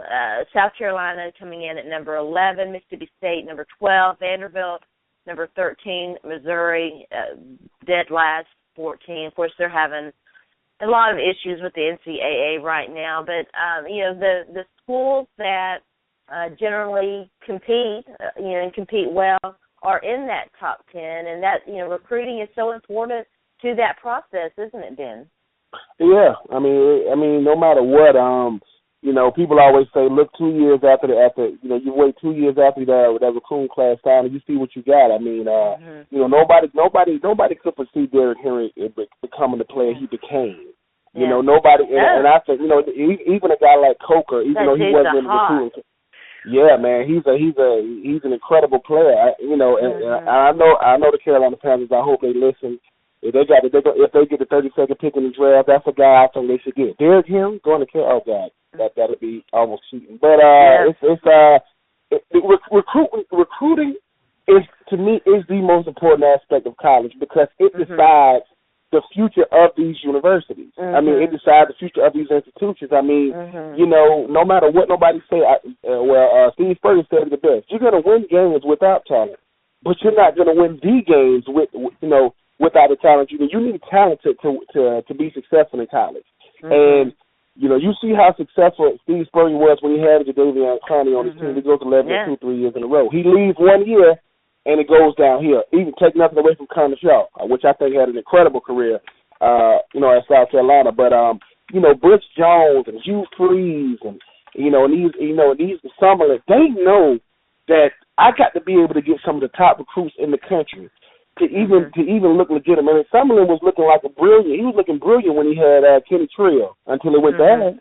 Yeah. And then it's like, It's like people go from, oh, man, well, maybe it wasn't Johnny Manziel, maybe it was the system. Then people say, oh, maybe it was Johnny. It's you're attached to these recruiting classes. You're attached to these 17, 18-year-old young men for whom, listen, I know some of them not going to pan out, but it's like, hey, it's really a gamble. It's really like going to Vegas. You really don't know what you have because some of these guys, coming from small divisions in these high schools, they were great players, but it's like, hey, man, everybody looking to have a Derrick Henry now. So those big bats, that's going to be popular now. Just like, Antonio Brown is the reason why people want short, and Julie Adams, they want short, shifty receivers now. It's like it's a trend. So I just think that, recruiting is the most important aspect of college because, let's face it, whenever that team start doing well, they'll say, oh, this was a 2016, 2017 recruiting class that they got out there. So, it's definitely the most important aspect in my opinion.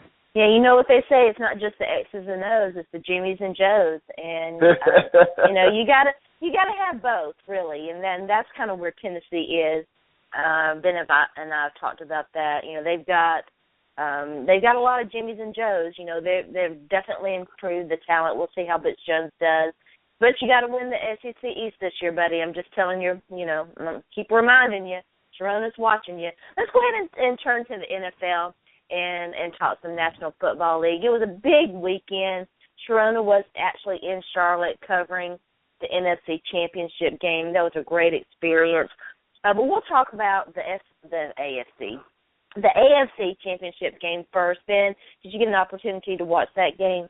Of course, man. It was a great game. I mean, I think it was one of the best outside of the Arizona Green Bay game. I think it was one of the best games in the playoffs thus far. Yeah, it was. It came down to the wire. I didn't get a chance to see as much of the first half as I wanted to. I got to the stadium sometime during the first half, and I saw the score, and I was like, whoa. Listen, I wasn't giving Denver much of a chance at all. As big of a Peyton Manning fan as I am, and as much as I like the Broncos, I wasn't giving them much of a chance. I kept saying they were going to have to rely on their defense, and they did.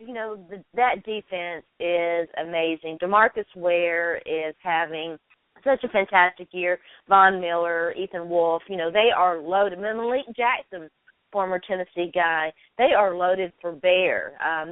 You mentioned this earlier when we were talking SEC, and the quarterback position is so important, but truly, defense does win championships, doesn't it, Ben? Oh yeah. I mean, no better example of that in the AFC Championship game. You know what? When I was first asked about who's going to win the AFC Championship, I said it was Denver, and the reason why I said it was because Peyton Manning is a different guy now. Like he's not. It's funny. Whenever Peyton Manning for his 14 years in the Indianapolis Colts, he never had a defense to lean on. He knew coming to the game, I got to outscore the other team. I got to put up 30. Whereas when you get a chance to do what he's done, like take a step back and you realize that my skills are diminishing, I got benched. Peyton Manning got benched, which I never thought I would see. But at the same time, exactly. And so I think what happened was he even said, listen, man, we've got to get on the strength of our defense. He had to do some soul searching, didn't he? Yeah. But to me, if you weren't a fan of Peyton Manning before, you should have been a fan after that game because it takes the highest level of humility to do what he's done because he's been at the top of his game and of his sport since he's walked in there, and to be able to say, you know what, I'm gonna let my defense lead me. I mean, the reason why they won that game is because Peyton Manning didn't try to force anything. He took what the defense gave him. He went to his matchups. Owen Daniels had a great game. Demaryius Thomas, I'm still trying to figure out who he is right now in the playoffs. I don't know what's going on with him. I don't either. Yeah, I don't. And obviously, I'm a big fan of Demaryius Thomas. He's from Beverly, Georgia. I'm from Swainsboro, Georgia. He's from we like from 30 miles from each other. Only reason why I know what Dublin is because I'm from Swainsboro and vice versa. You know what Swainsboro is because he's from Dublin. It's so small, but it's like it's one of those Peyton Manning. He really sat back and watched his defense work. I mean, Von Miller and DeMarcus, you talking about two guys who were made for each other. These guys, and Von Miller, listen, Von Miller, I know J.J. Watt is a $100 million player. If Von Miller isn't a $100 million player, you're never going to see one again as far as defense goes. This guy can do whatever you ask him to do. I mean, take nothing away from Rob Gronkowski. This guy's worth every penny. I mean, the mere fact that he keeps playing. But I think I wanted Peyton Manning to win this game only because people focus on the Brady versus Manning, but people forget Brady versus Manning in the games that matter. Peyton Manning 3-1. AFC Championship games, 3-1. Yeah. I mean, you beat me in the regular season, but you only beat me one time when it mattered. Yeah. When it mattered the most, you only beat me one time. So, Peyton Manning did a great job. That defense did a great job. Taking nothing away from Tom Brady and those guys, but the difference for Tom Brady and the Patriots to be in the red zone as many times as they did and to come away with no points like that, you're not going to see that. Yeah. And a lot of respect goes to Tom Brady. When they asked him after the game, he said, "Listen, no excuses for me. I ain't got one because if I win, I'm the greatest. But when I lose, it's the offensive line. Well, I played with a bad offensive line all year. It took the best defense in football to really exploit that." Yeah. Yeah.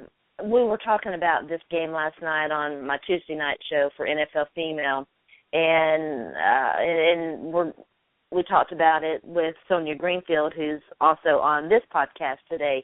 The Denver defense really took Tom Brady's lunch money and it made him go back in the classroom and sit down and, take a nap because it was, he was pressured all game long. And, he was still able to make some fantastic plays. The pass to Rob Gronkowski for that last touchdown was one of the best plays I've ever seen. I mean, it was amazing. But you're right. The Denver defense it's absolutely fantastic. Let's go ahead and talk about the NFC Championship game. I want to get your thoughts. We'll talk about the Super Bowl as well. I don't know that Cam Newton has faced a defense like that Denver defense. Arizona's got a great defense. The Seahawks have a great defense. The St. Louis Rams, I think, did they face them? I can't remember if they played them. Yeah, they played them, yeah. So, they've definitely got, a good defense. But Denver's defense is just playing on another level right now. And Cam Newton is playing on another level. Let's talk about that NFC Championship game. I thought it was going to be a closer football game. What was your impression of it? I had Carolina winning. I didn't have them winning going away like that. I thought that there would be a lot more competitive game. I thought they would come down to the fourth quarter. Cam would have to make a play, but you know what? Credit goes to that defense over there, Carolina too. I mean, I know that Cam and those guys found ways to make plays, and but they you know what? They found ways to get their playmakers the ball. The creative ways they did for Ted Ginn Jr. And obviously Cam is gonna be Cam, but Thomas Davis, Luke Kuechly. These guys get after. They play some ball. I mean, they have got arguably the best linebacking core in the game right now. Luke Kuechly, I mean, two straight weeks of interceptions for touchdowns. But enough can't be said about Cam Newton, in my opinion. I was watching something on Facebook, and people forget how bad they drugged him when he got drafted first overall. Oh yeah. I mean, all the pundits, all the experts saying, "Oh well, he was a run first quarterback in college. He was a first read guy in colleges. It's more the college than the third." And it's funny. I said Cam celebrates the way he celebrates. Yeah. That's a way of saying, eat your words without actually saying it. Because he knows now if I say anything about how people used to talk about him, people are going to take it and run with it. They're going to, he's this and he's that. But I don't think people understand the fact that how much of a student of the game he is. Cam Newton, he understands defenses. He understands what they're trying to do to him. And I think what scares people is the reason why Tom Brady's good, the reason why Aaron Rodgers is good, the reason why Peyton, they understand what you're trying to do to them. So you can't beat me if I know what you're trying to do. The difference with Cam is that's 6'5", 250, 260 pounds coming at you. Those are business decisions for these defensive backs. Yeah. He put it all together in the NFC Championship game. He did not. He had that one interception, but the thing was, he wasn't forcing anything. He got the ball out of his hands, and I think Cam Newton, in my opinion, doesn't get enough credit, just like a Russell Wilson, for doing more with less. I mean, let's face it.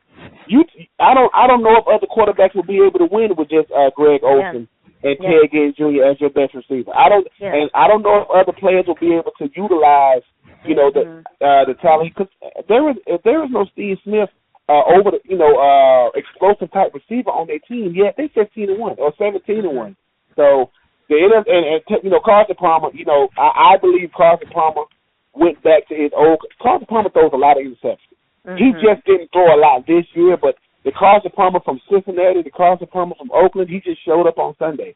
And you picked the worst game to have your worst game. And, take nothing away from Bruce Arians, Larry Fitzgerald, and that defense, that whole team, but you can't make mistakes against great teams because they're gonna exploit you from it. They're gonna make you look bad. And the play of the game was Ted Ginn Jr.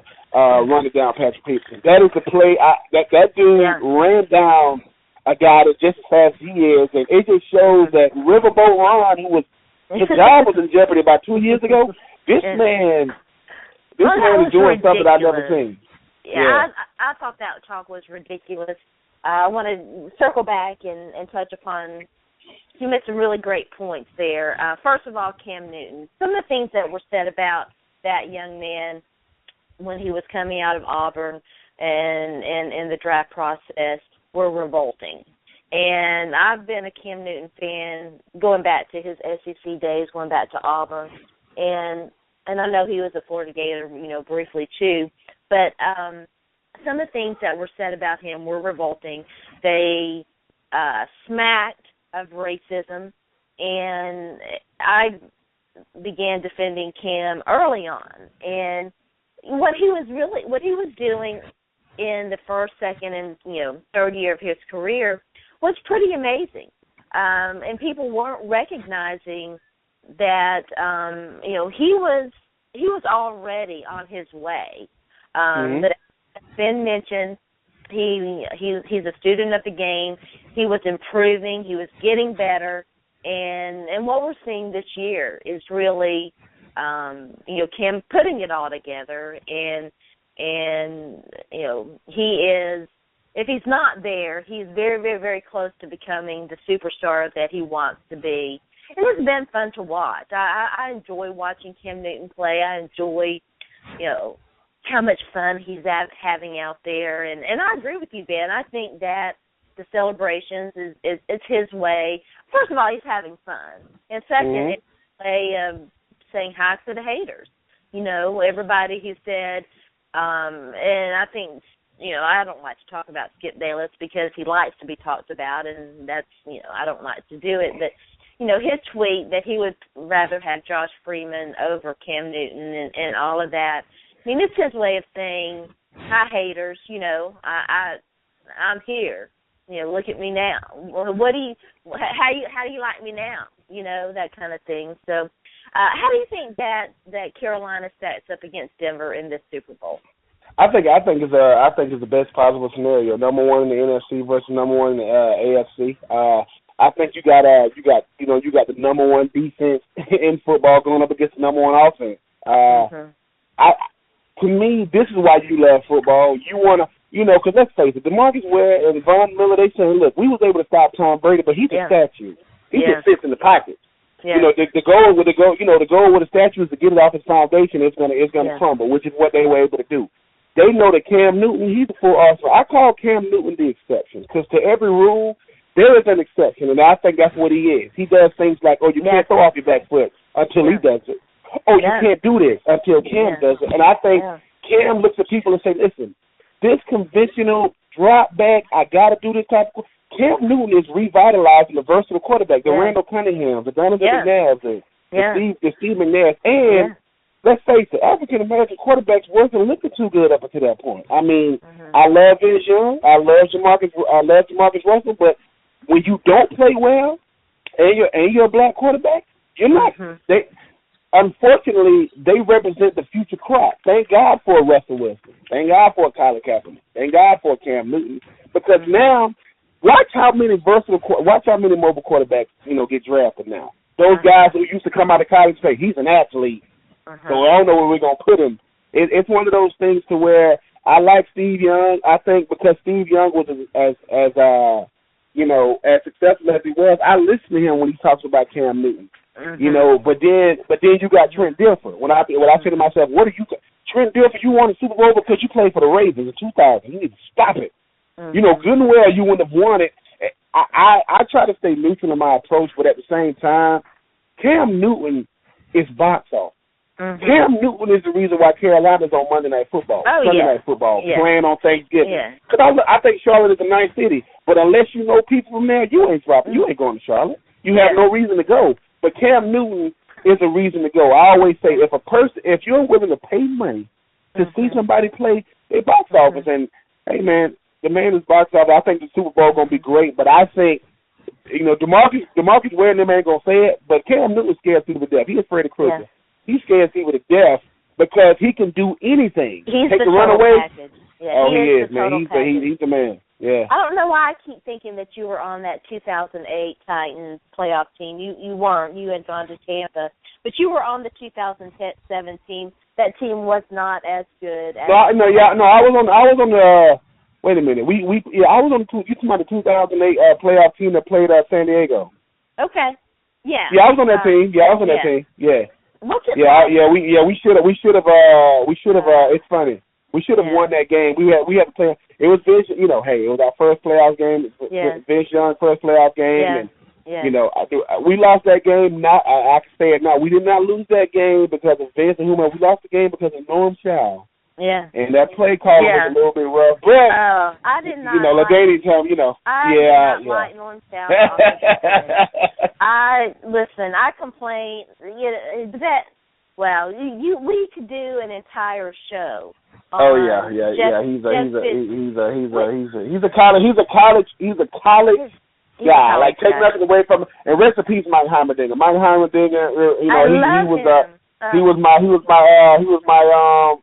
offensive coordinator my rookie year. I became a professional because of this man, because he cut no corners with me. He kept it about his cut and dry. But I've never seen that many celebrities on the sideline before. I'm like, Jesus Christ, it look like the red carpet out here.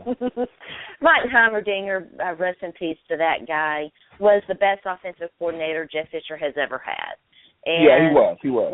We could have an entire show about how Jeff Fisher can't pick up an offensive coordinator to save his life, except for that guy.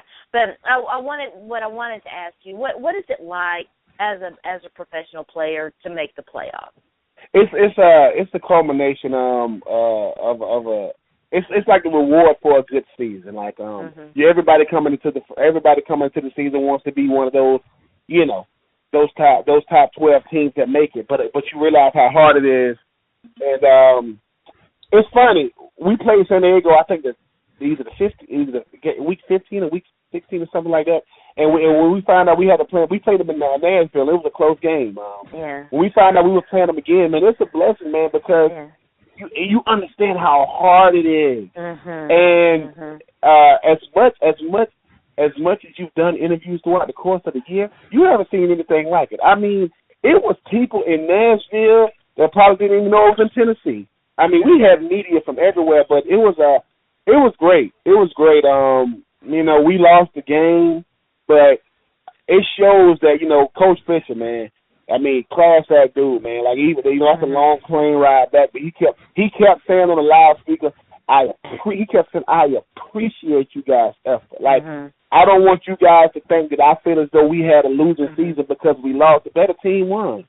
Yeah. And, I think it shows the character of him because, it hurts, man. I mean, I ain't gonna lie. I mean, the playoffs is a different kind of loss because it's like if you ain't going to the playoffs, you let's get this last game out the way. I can start my vacation. But when you lose in the playoffs, it's like a piece of you just leaves. You're like, what's wrong with me?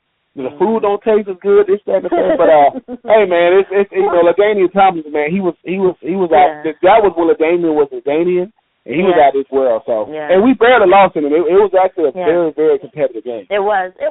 Back then, that was when the San Diego Chargers really had the Tennessee Titans number. That team was their Achilles heel. They really struggled to beat that team. I was actually at the home game when the Titans finally got that monkey off their back. Was that 2012 maybe? 2000. Yeah. But anyway, I had to ask you about that. You mentioned Ted Ginn. Obviously, Greg Olson and Cam Newton have a special relationship. A guy that you need to watch out for, rising young wide receiver for the Carolina Panthers, Corey Philly Brown. They call him Philly Brown. His middle name is Phillip. They call him Philly Brown. He really came on in that NFC Championship game. He led the team in receptions, had the touchdown. He, undrafted guy, a guy that you can really pull for. I like to pull for these, undrafted free agents who make the most of their opportunities. And he's a guy that I think Cam Newton is becoming a lot more comfortable with, and I'm anxious to see how, he matches up with Chris Harris is probably going to be on Ted Ginn, how he matches up with Denver's secondary. It's going to be a great game. We're going to take a quick break. When we come back, we're going to turn to the Oscars. Oscars So White, Diversity in Hollywood. We're going to talk about a very interesting story that came out this week about Michael Jackson, a movie that's being made in England about Michael Jackson. So stay tuned in. You're listening to Back Talk with Sharona.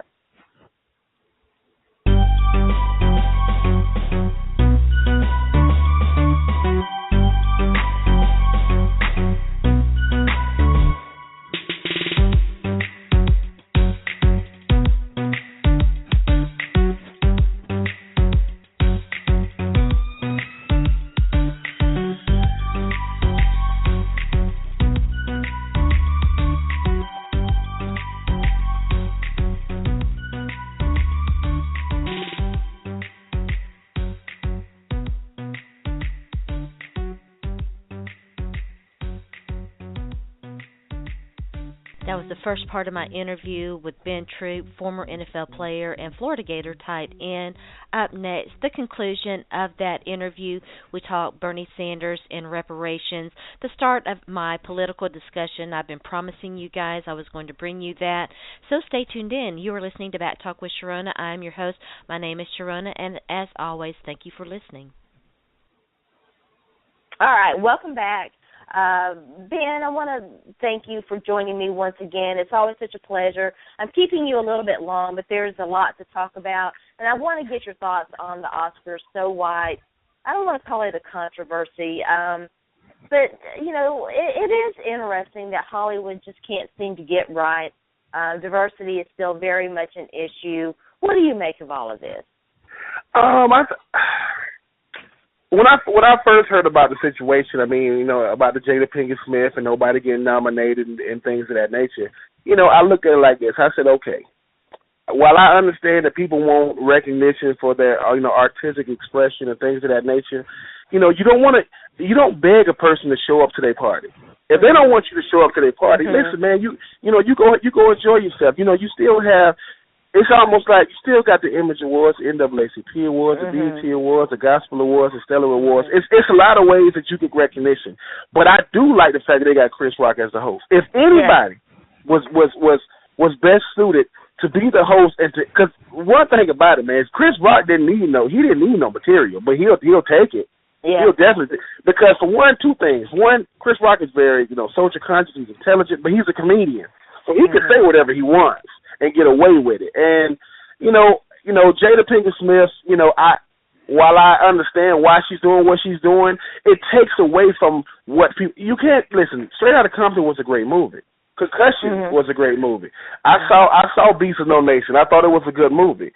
Creed was a good movie. And the thing is, just because you didn't get nominated doesn't mean that, you're not being recognized. My senior year in college, I was recognized as one of the top tight ends. I was up for the tight end award. I never said I wanted to win the Joe Mackey. I never said I was in college to do it. But if those accolades come, they come. But if they don't come, it doesn't take away from what you've done. And whenever you bring so much attention to the Oscars are so white, the Oscars is always going to be white. It ain't going to, even if you got nominated, that's 2 nominations. I think what it does is it brings negative attention to something that I don't think the Oscars meant to do. Now, when the president comes out and say we're going to do a better job, now I think that's ridiculous. You know exactly who gets nominated. How are you going to not know who gets nominated? But it's a catch-22 because Shan, I never ever worry about what doesn't happen. If I don't get the call, I don't get the call. You know, it's like to say if I'm up for the Hall of Fame, just to be a finalist is a blessing. But even if you don't get the call, don't mean you're not one of the best. And just because you didn't get nominated for Best Picture doesn't mean your pictures wasn't one of the best ones. It's a lot of movies, in my opinion, that should be in these categories other than the ones that get nominated or the actors that get nominated. But I don't think that Hollywood has done anything different now than it's always done. I just think because, like you say, because of the social media presence and the pressure that comes with it being a trending topic, I just think more attention is being placed on it now. I think that Viola Davis probably had the best take, in my opinion. You know, she said that the Oscars So White discussion was just symptomatic of a larger issue. And part of that is that Hollywood is still stuck in linear mode. Hollywood is still stuck in its old school linear mode thinking that in order to, first of all, creativity is at an all-time low in Hollywood. You see that in no better example than in all the remakes that you're seeing right now, the remake movement, remaking this, remaking that. These big studios don't seem to have the ability to go out and find these. And there are independent thinkers out there. There are some great indie movies that are being made that don't follow that linear mode. And by linear mode, let's say Draft Day as a perfect example of that linear mode type thinking. Draft Day, a movie about that purports to be about the National Football League and the draft process. Kevin Costner is the main character there, white man, main character as the general manager for the Cleveland Browns. They did cast a woman in a role, a fairly powerful role there, but she was very secondary. She was Kevin Costner's love interest. Two people working together. First of all, it was just revolting to me as a woman that Jennifer Gardner, who did a great job, by the way, she could not be a force on her own. She had to be a secondary character as the love interest to Kevin Costner. And lo and behold, at the very end, bumping boots, here she is pregnant. And that's that linear mode that you can't make a move without, that kind of storytelling. And it's old thinking. If we're ever going to get past that, Hollywood has to realize and recognize that linear mode is outmoded. It's outdated. There are a lot of great creative storytelling that takes place out there that doesn't follow that. That doesn't follow that linear mode. And I don't know if we're ever going to get there, but hopefully we will. And here's the other thing, and this is another problem that Hollywood suffers from, and that is an inability to cast outside that linear mode. And there was an article this week. They're making a Michael Jackson movie in Great Britain, over in England. Joseph Fiennes, who I love. He's a great actor. He's not hard on the eyes at all. He's fantastic. I love him to little pieces. But a white man, is being cast in the role of Michael Jackson. And that is just wrong on so many different levels. Why not cast? That there are black actors available. Why not cast a black actor? I mean, I think you bringing up the linear mode is spot on. It's one of those things to where, and this is what I truly believe. I truly believe Hollywood is afraid to go against the grain because it might just work. if we go against the grain and we stop doing African American movies like 12 Years a Slave and the Django and things of that nature, like even when Ice Cube said, yeah, if I would have put a slave in my movie Ride Along, it would have been, Straight Outta Compton, it would have got. It's almost like to say, even with the Michael Jackson movie, the mere fact that you can let a white man be cast for a black character in real life is ridiculous on so many levels, because it shows that Hollywood is really is okay to just go with that. Now let a light skinned black man play Elvis, they're gonna go crazy. They'll be like, wait, what? Let a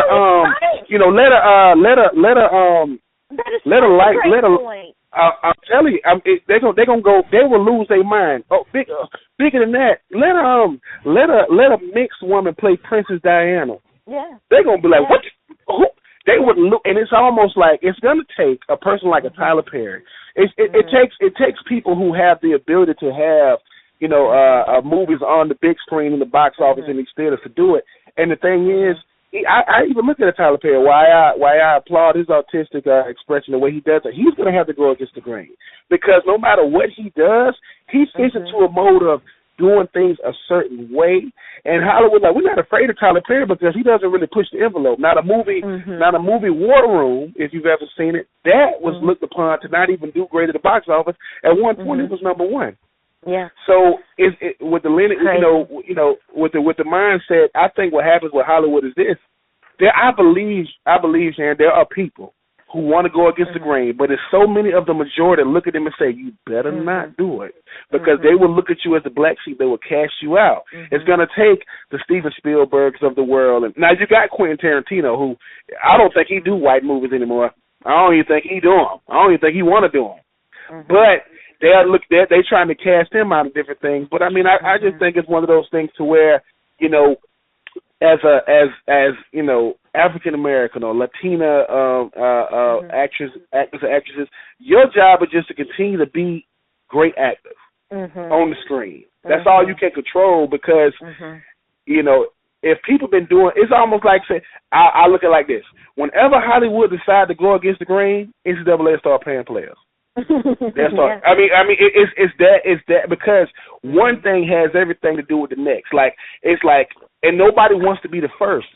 People don't want to be pioneers of change. Like, no, man, what's wrong with it? I'd rather be. If the NFL would give $800 million for the concussion situation instead of for the settlement, instead of showing what they got, that's what they rather do. I'd rather give you money than to show you what I have. Yeah. So I just think you're right. People would rather be comfortable than uncomfortable, and to be a groundbreaker, to go against the grain, is to be uncomfortable, and it takes a special person to do that. I want to finish up real quick because we are going to, with football winding down, we've got one more big game, and of course college football is year round, but still. We're starting to talk a lot about some of the other issues I've been promising you guys we would talk about. Mental health, we talk about that with Sonja Greenfield on this show today, and politics. And one thing I want to ask Ben about is reparations. Bernie Sanders is under fire, right now for his position opposing reparations, a guy that I admire so much. It's definitely bucket list stuff for me to get him on this show. It'll never happen. But ta-nehisicoate, did I pronounce that right, Ben? Uh-huh. Okay. He's a guy who's written a lot about this. He wrote a great article back in 2004, The Case for Reparations, and he has also written a couple of different opinion pieces about it, saying that Bernie Sanders, his position is in opposition to that. Bernie Sanders is very progressive. He is he is the most progressive candidate in the race, in the 2016 presidential race. But he opposes it. I want to get your thoughts on that, Ben. How do you feel about it? Is Bernie Sanders right or wrong for opposing reparations from your perspective? Oh, he's opposing it? He is opposing it. I don't necessarily think he's wrong. I just think that's the position that he's taken. I think that the reparations is one of those things to where it's because who wants it. Yeah. If slavery was reversed and black people was slave owners and white people were slaves, reparations will be given out right now. I mean, it's coming because it's almost like this. It's Bernie Sanders, in my opinion, I agree with you. I think he's the most progressive. I think the guy is about as blunt as it gets, but I think he understands what the world, when he says things like it's disrespectful that most of the world lives on minimum wage and y'all rich people are mad because they want more. How are you supposed to live? But when it comes to a situation like reparations, yes, most white people in the world today have nothing to do with slavery, but a lot of white people are benefiting from the slave industry. You are still benefiting from it. So when it comes to reparations, the reason why they want that discussion to kind of go away, because where do you begin to even start sending these reparations out? Who do you give it to? How do you give it to them? How much do they get? And the last thing, and I'm talking about the rich white people in the world. The last thing they want to talk about is giving money to black people for something that they had nothing to do with, that they benefit from. Yeah. So it's one of those things to where if Donald Trump said I didn't come from much, I got $1 million loan for my father. If I could speak to Donald Trump, I would say, the average person would love to get $1 million. The average person would love to get $10,000 or $100,000. You got $1 million loan from your father. How in the world do you consider yourself? I didn't come from much when I had to give $1 million. Man, I think Bernie Sanders insane. Bernie Sanders to me, in order to be the president of the United States, you have to be able to appeal with the common man. Yeah, you just have to. And if you can appeal to the common man, that the common man looks at you and says, this is the person that has my best interest in mind. Billionaires don't appeal to the common man. You just can't, because in your mind you think, well, why people want money? I mean, this and the third. But I mean, it's reparations is always going to be a catchy subject because, like I say, it comes down. It's because who is asking for, or really who deserves it. You got to think if. And where it comes from. Exactly. It's a touchy LaDainian Tomlinson was on NFL Life, and he got to meet. He found out that his last name is Tomlinson because he met the guy who in a thing called Tomlinson Mountain or Tomlinson Hill, and the guy who owned his family, his white guy, his name was Tomlinson. And he said, my family used to own your family, so that's why your last name is Tomlinson. Now, you think about that. Yeah. The person who used to own you, I'm owning people like they're a piece of property. And you mean to tell me because people, it's almost like, listen, if I've been in jail for 30 years for being falsely convicted, I want my money. I could have been working for 30 years. But if I was working for you for 30 years for nothing, I think you deserve, and your family is now... Your family is now one of the wealthiest families in the country. You've benefited from my hard work. I just want to live something back. But I just think that the government, just like the NFL, just like Hollywood, they'd rather be comfortable in not talking about it than to be uncomfortable to bring it up. Yes. And you're right, Bernie.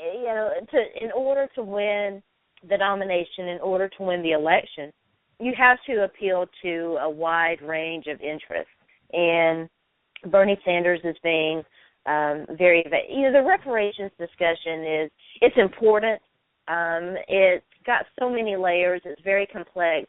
Unfortunately, we're not going to have time. I hope you'll come back, Ben, and we can talk about that in more detail. Talk about the election in more detail. I've kept you far too long. I tell everybody once again where they can find you out there and catch your podcast, your radio show, and all that good stuff.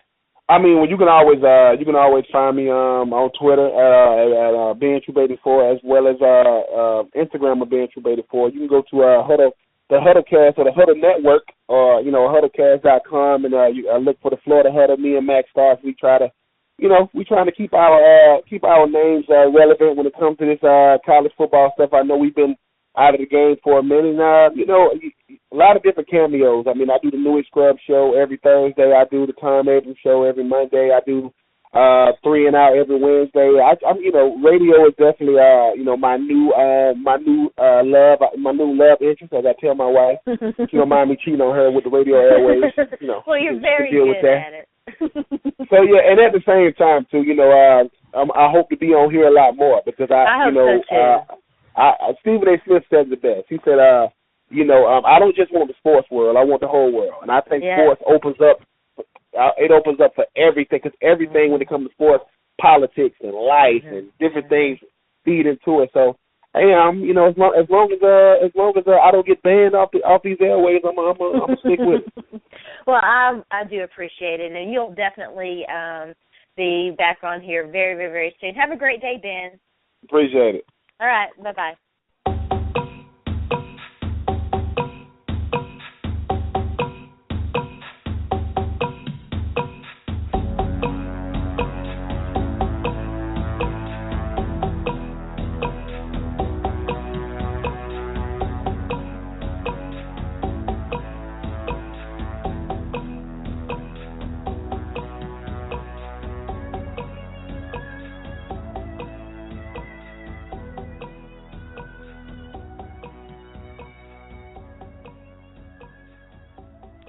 Shout out to Sonja Greenfield and to Ben Troupe, who joined me in hours 1 and 2 of today's show. Sonja, great discussion on the Detroit Lions as Megatron, a Hall of Famer. We'll have some more conversation on that topic. What's going on in Flint, Michigan, the efforts to help that community, and we started our discussion, the Oscars So White discussion, and we started our discussion on mental health in America. Great discussion with her on the disabled mom who lost custody of her child. We'll have a lot more discussion on that topic in the weeks and months to follow. Ben Troupe, former NFL player, former Florida Gator tight end, with a discussion on SEC recruiting, SEC football, NFL playoffs, the Oscar So White movement, and the discussion on Bernie Sanders and reparations. This next segment is the Final Word with Sharona. It is my opportunity to share my thoughts on topics that are near and dear to my heart. If time permits, I'm going to let you guys know what it was like to cover the NFC Championship game in Charlotte. I had a great time. Shout out to Charlotte, North Carolina, and to the Carolina Panthers for hosting me, for allowing me to be there. Nothing but great things to say about that. But first, my thoughts on reparations. This comes courtesy of some articles that were written by someone that I truly do admire. As I told Ben, it's definitely a bucket list thing for me to have him on this show and talk about some of these topics with him. Ta-nehisicoate, who writes for The Atlantic and has written several books, a few books, and has written about Bernie Sanders' position against reparations. He wrote a seminal article on reparations. It is entitled "The Case for Reparations."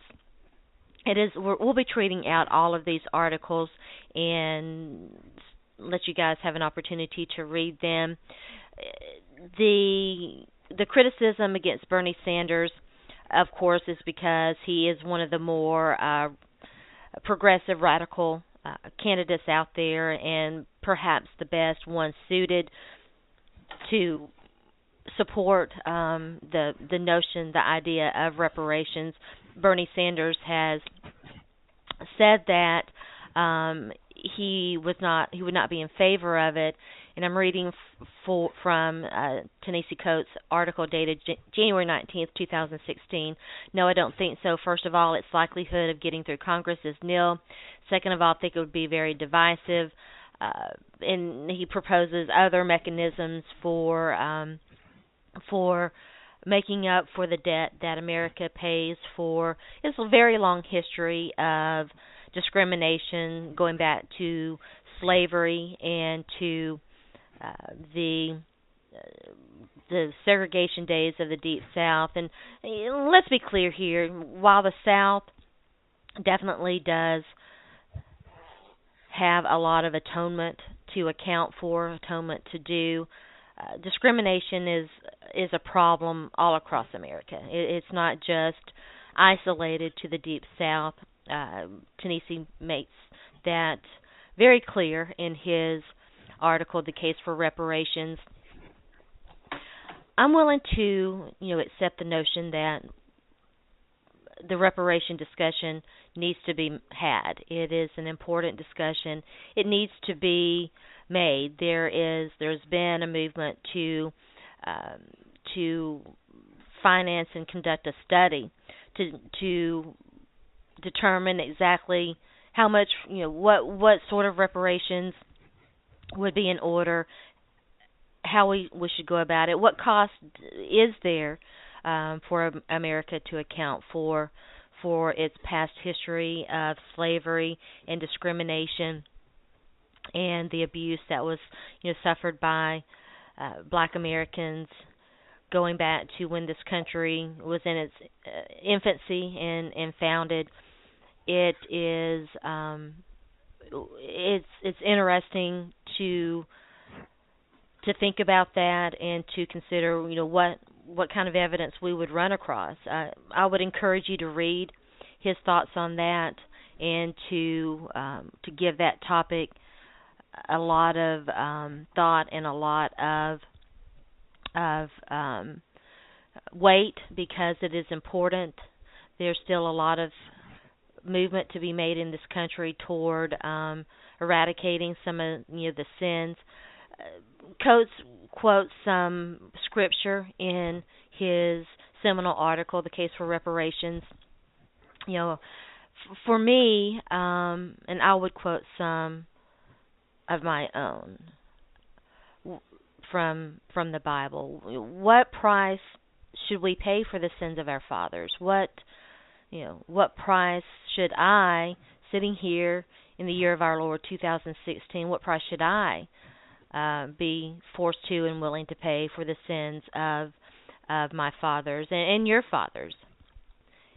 And as Deuteronomy tells us, fathers shall not be put to death for their sons, nor shall sons be put to death for their fathers.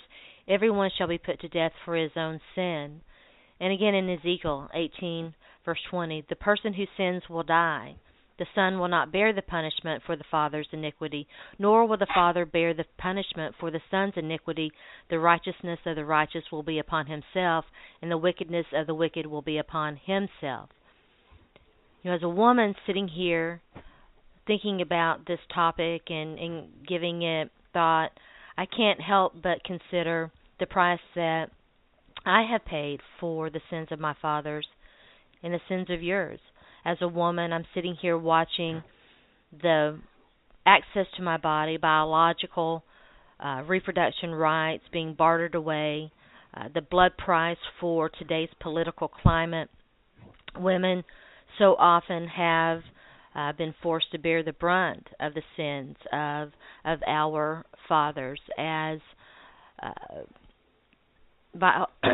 Viola Davis and Cicely Tyson put it in a very great episode of How to Get Away with Murder.